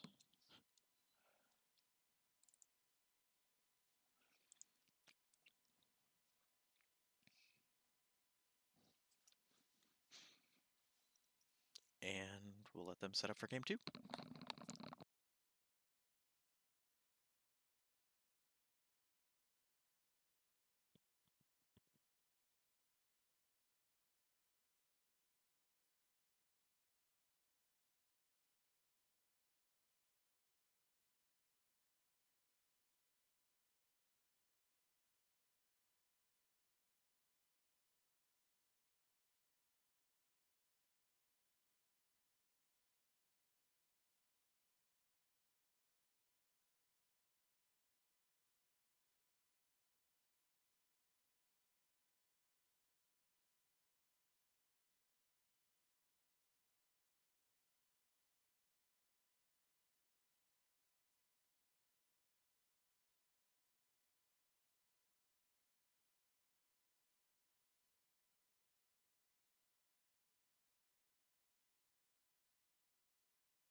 Sorry about that interruption. I just wanted to go check on the time on the round. It looks like we've got about 19 minutes before extra time starts, so we've got plenty of time for a nice, healthy game 2. We don't really have any way of going back to check time in the round before, or check time remaining in the round without going all the way up to the front of the store right now. We're still working out some of the kinks.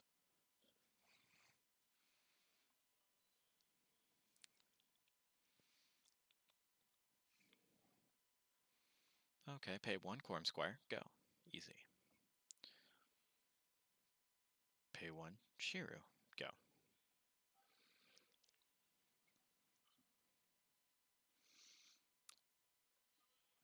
So we got Quorum Squire swings in, Shiru jump blocks, gets a Buki back out of deck, puts it in the hand.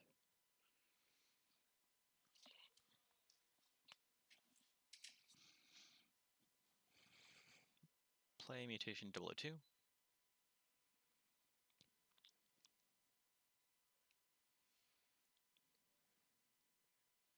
And no cuts from Eric for the Buki Surge, and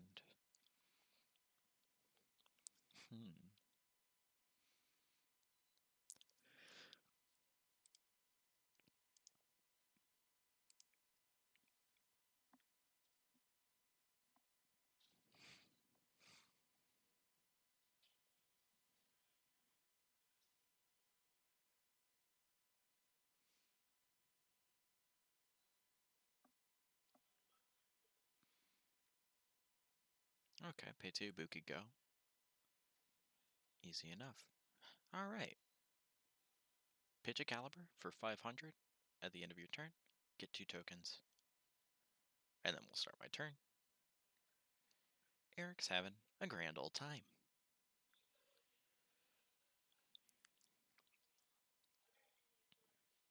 Alright, we'll turn the Mutation 002 sideways. Let's see what that is. That's an Air Tower.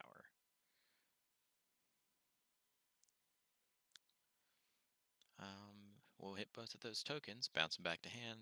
Gone they are. Since he destroyed a tower, he's going to go tutor out a gear with Liam's effect. He's going to pick up Ketsu.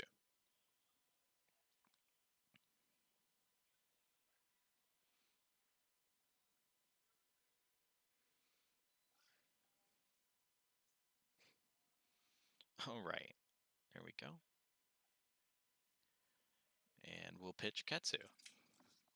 Get another 2 tokens, plus 500 until end of turn. Not that it makes much of distance on that front. Swinging with Quorum Squire, attaching Ketsu in the process. Swing at the next one, and it's the red tower. Just meeting its defense value on both.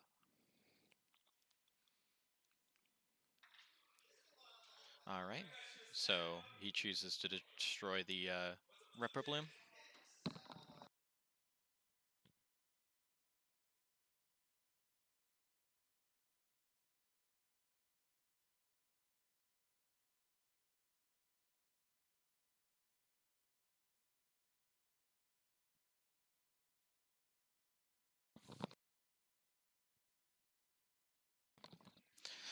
Alright.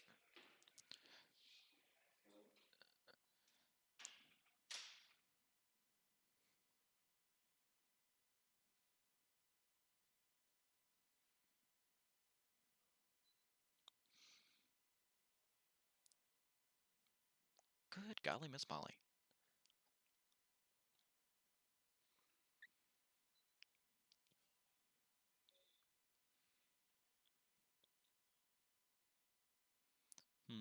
Okay, well.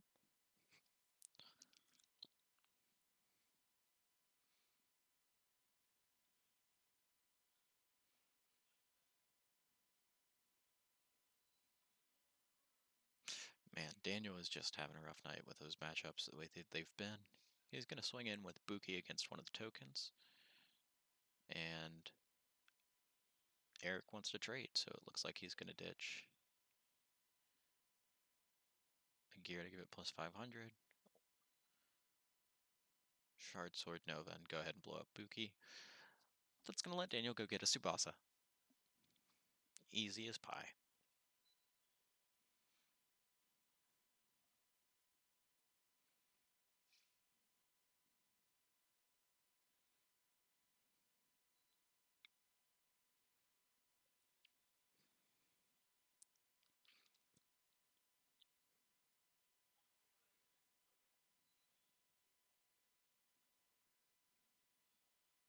Okay, expel 3. There's Yugo.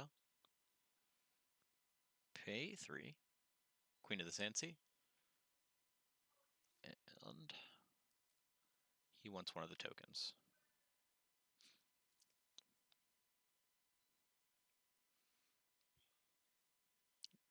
Discard a Shear to destroy the Quorum Squire.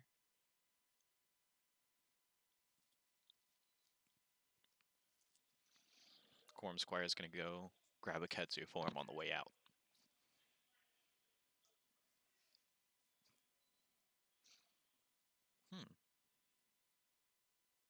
I do like that play.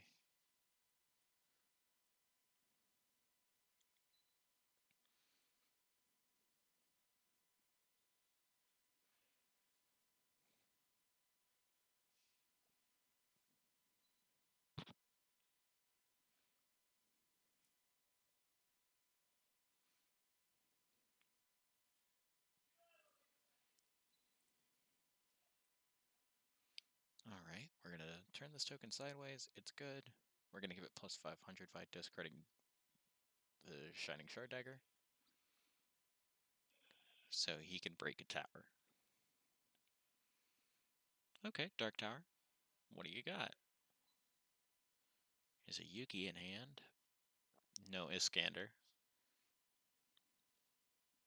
Both fortunately and unfortunately. There's a Corn Blade Master. That is probably the most likely target for Glory.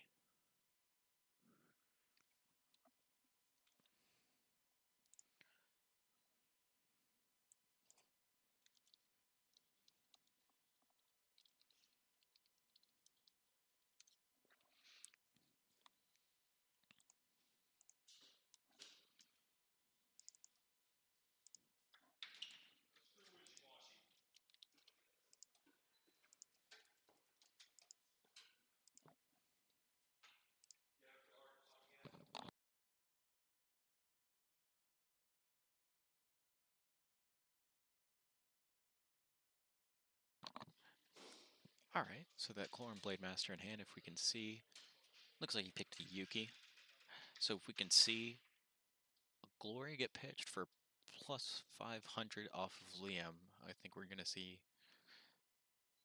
some major issues for Daniel. But I'm not sure how many Blade Masters Eric's running. The mat over here is just slid progressively toward the right.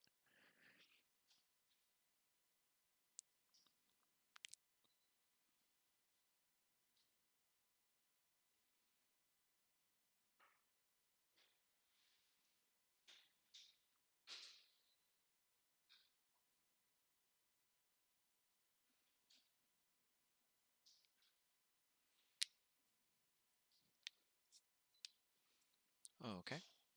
We're going to equip that token with a Caliber.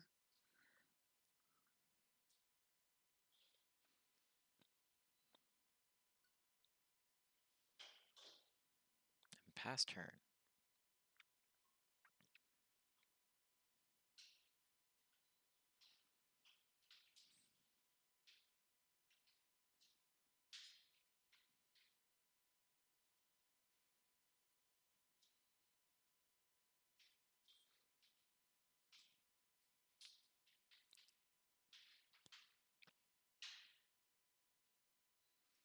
Alright, we're going to, well, we're going to think about swinging it with Hugo. There we go. Turn him sideways, see what we can do. Discard that for the draw effect. Oh no, he's swinging at the token there. And bounce Hugo. And Quinton Sansi so he can actually get his token back.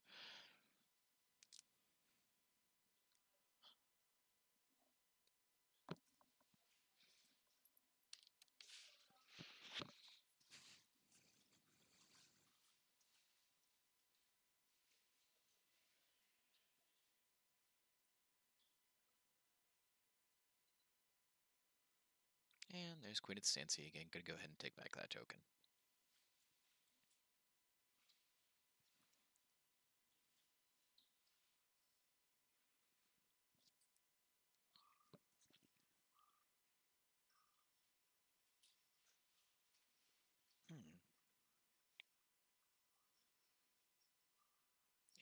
Interesting game so far.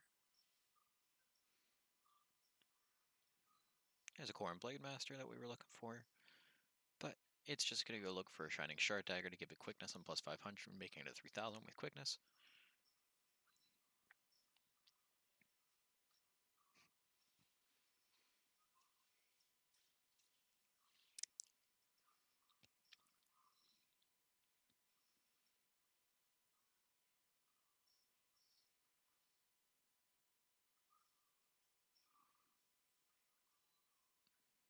And turn it sideways.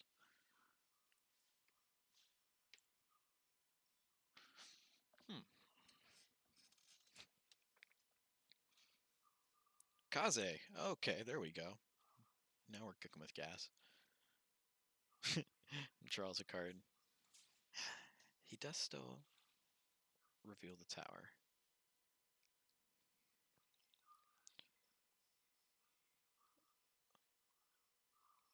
Okay.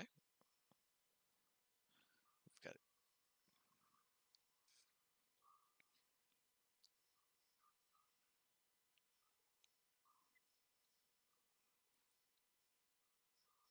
okie dokie.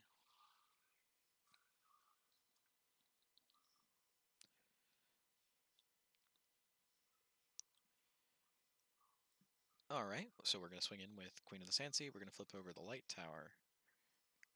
Eric's going to grab a token, put it into play.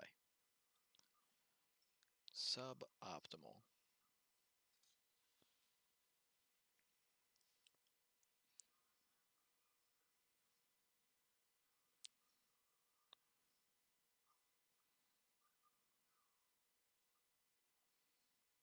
And we'll swing in with the token.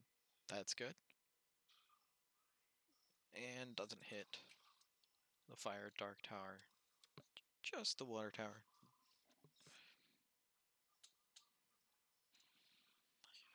It looks like he's just trying to get those hits in as much as he can while he still has that token.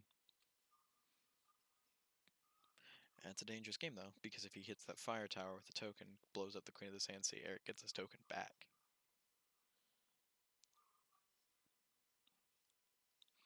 Alright, so Nanatsu for 5. Throwing stuff everywhere, Daniel. Can't keep anything in your hands.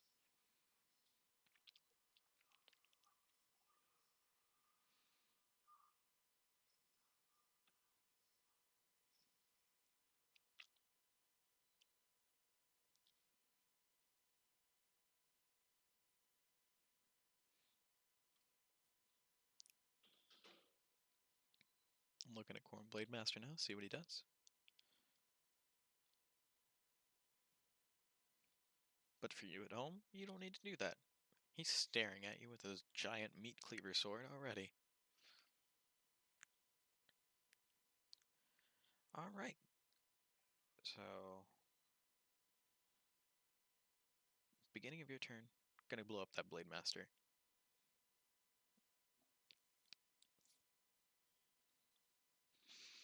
Interesting proposition.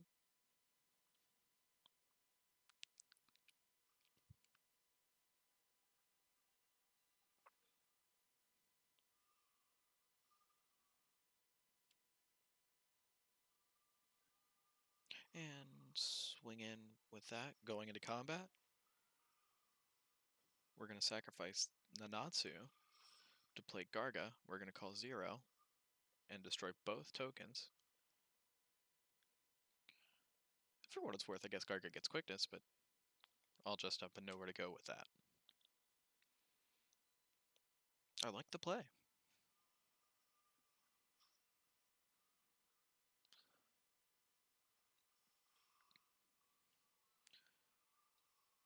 For those of you just joining us, we're sitting here in round 4 of December Argent Saga Argent Cup qualifier. We've got Daniel Lovejoy with the Eaton Kite Mecha and Eric Eubank with his Liam Kite deck.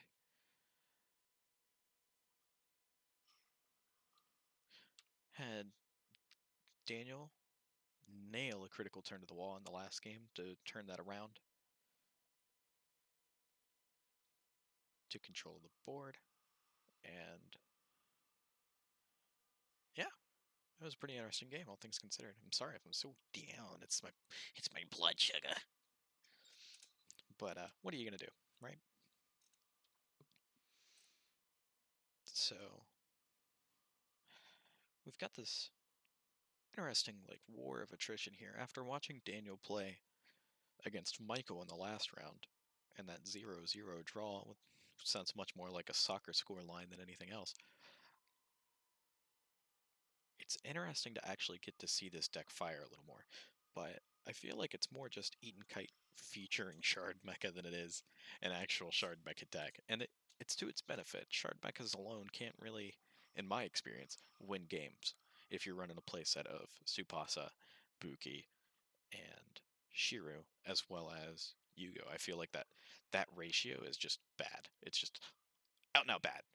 But getting to see a little bit more progression here, not having to worry about things like Tidal Rush, Ancient Serpent's Breath on your Yugo to keep sending it back to hand. It's a much more clean. It's a clean burning game.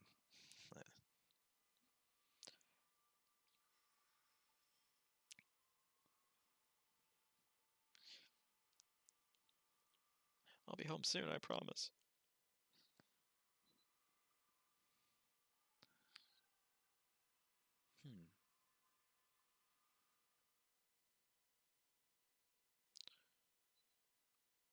Okay. Interesting. Sacrificing it, and he wants his Corpse Fire. And response, he's going to sacrifice his Caliber so he can draw a card off of it. And it doesn't look like there's anything else that he can do about that. And since he sacrificed the Buki, Buki's going to let him tutor out a Tsubasa at the same time. That's a heck of a swing. I can't complain too much about that. We're going to tap 3, Tsubasa. He's going to come in with Brawler. Oh, I'm sorry. He's sacrificing Caliber, so it's not targeted by spells or abilities. And to draw a card. Not just one, but both.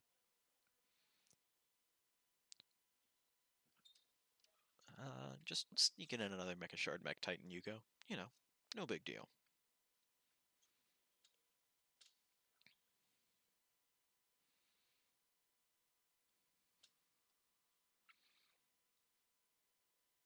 In the meantime, Eric trying to figure out what he wants on his pizza or something.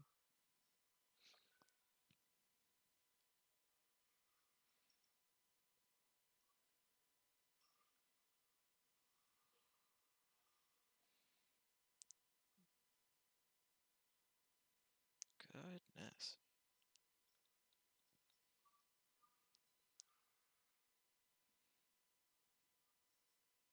Queen of the Sand Sea was going to swing into that Quorum Squire there. Okay, resolves. Both die.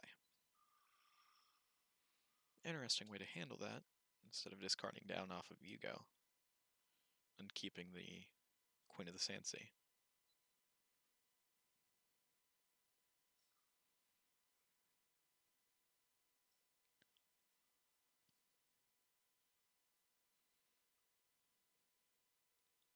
Vapor's final gift.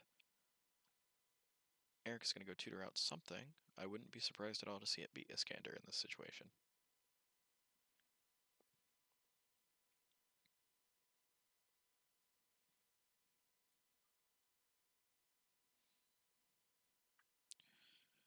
I think he's looking to see if he's got a Glory the Sealed Blade in his discard pile to see if he can pick up another Blade Master.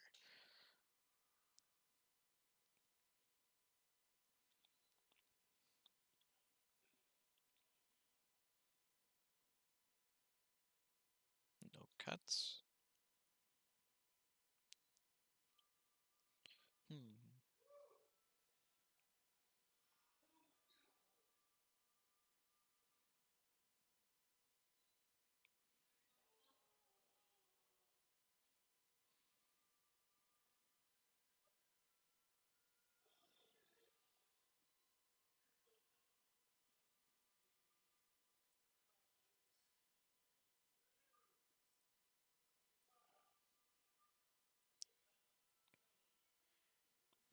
Okay.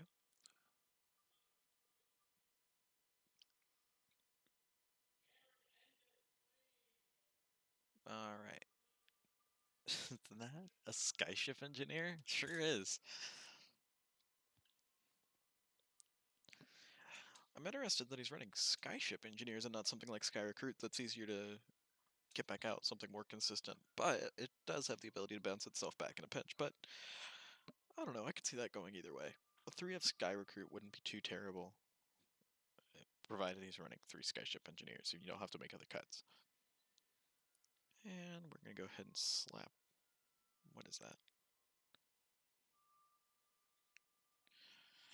Slap a gear on him, discard this, and blow that up in response. Royal Reflection, you're going to blow up your Yugo. And there's no counterplay. Alright. That hurts.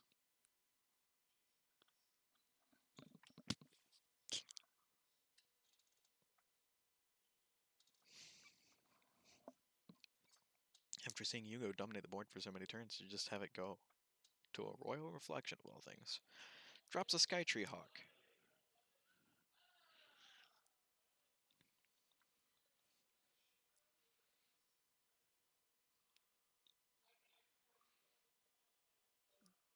Alright. Pitch a Sky Recruit, put it back in my hand. Draw 2 cards by discarding it after it comes back to my hand.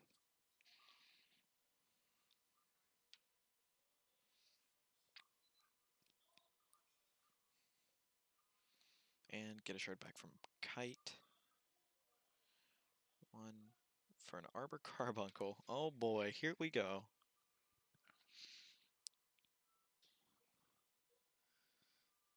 Five for Garga. Guard calling 1, gonna sacrifice this. Interesting. Okay, so he's gonna get that extra Arbor Carbuncle off of Garga? He's just looking for quickness there.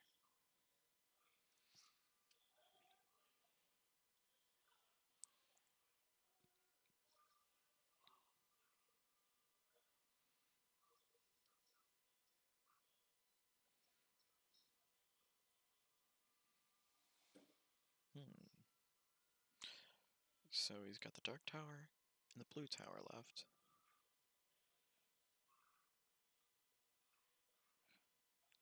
Oh, it looks like he used Longinus, because it would have been Sack Longinus for 1500 damage to the Skyship Engineer to keep Garga from getting quickness that turn. Yep. I think that is a Quorum Assassin, which natively has quickness. It has a secondary ability if you choose to sacrifice a gear to destroy target unit, but it looks like we're not trying to use that today. There we go. There's that. Boom, boom.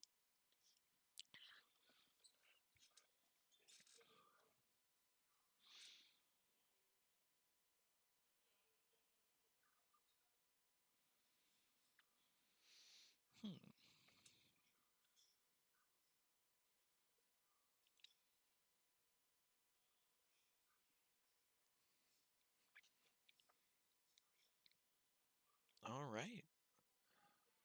It looks like they're going to call that game. Interesting. Okay, well, I'm surprised to not see that play out any further, but they know what they're running better than I do. So, yeah. Alrighty. Well, it looks like that's Daniel's game 2-0. And thank you so much for sticking around. And I will see you guys next time. Hope you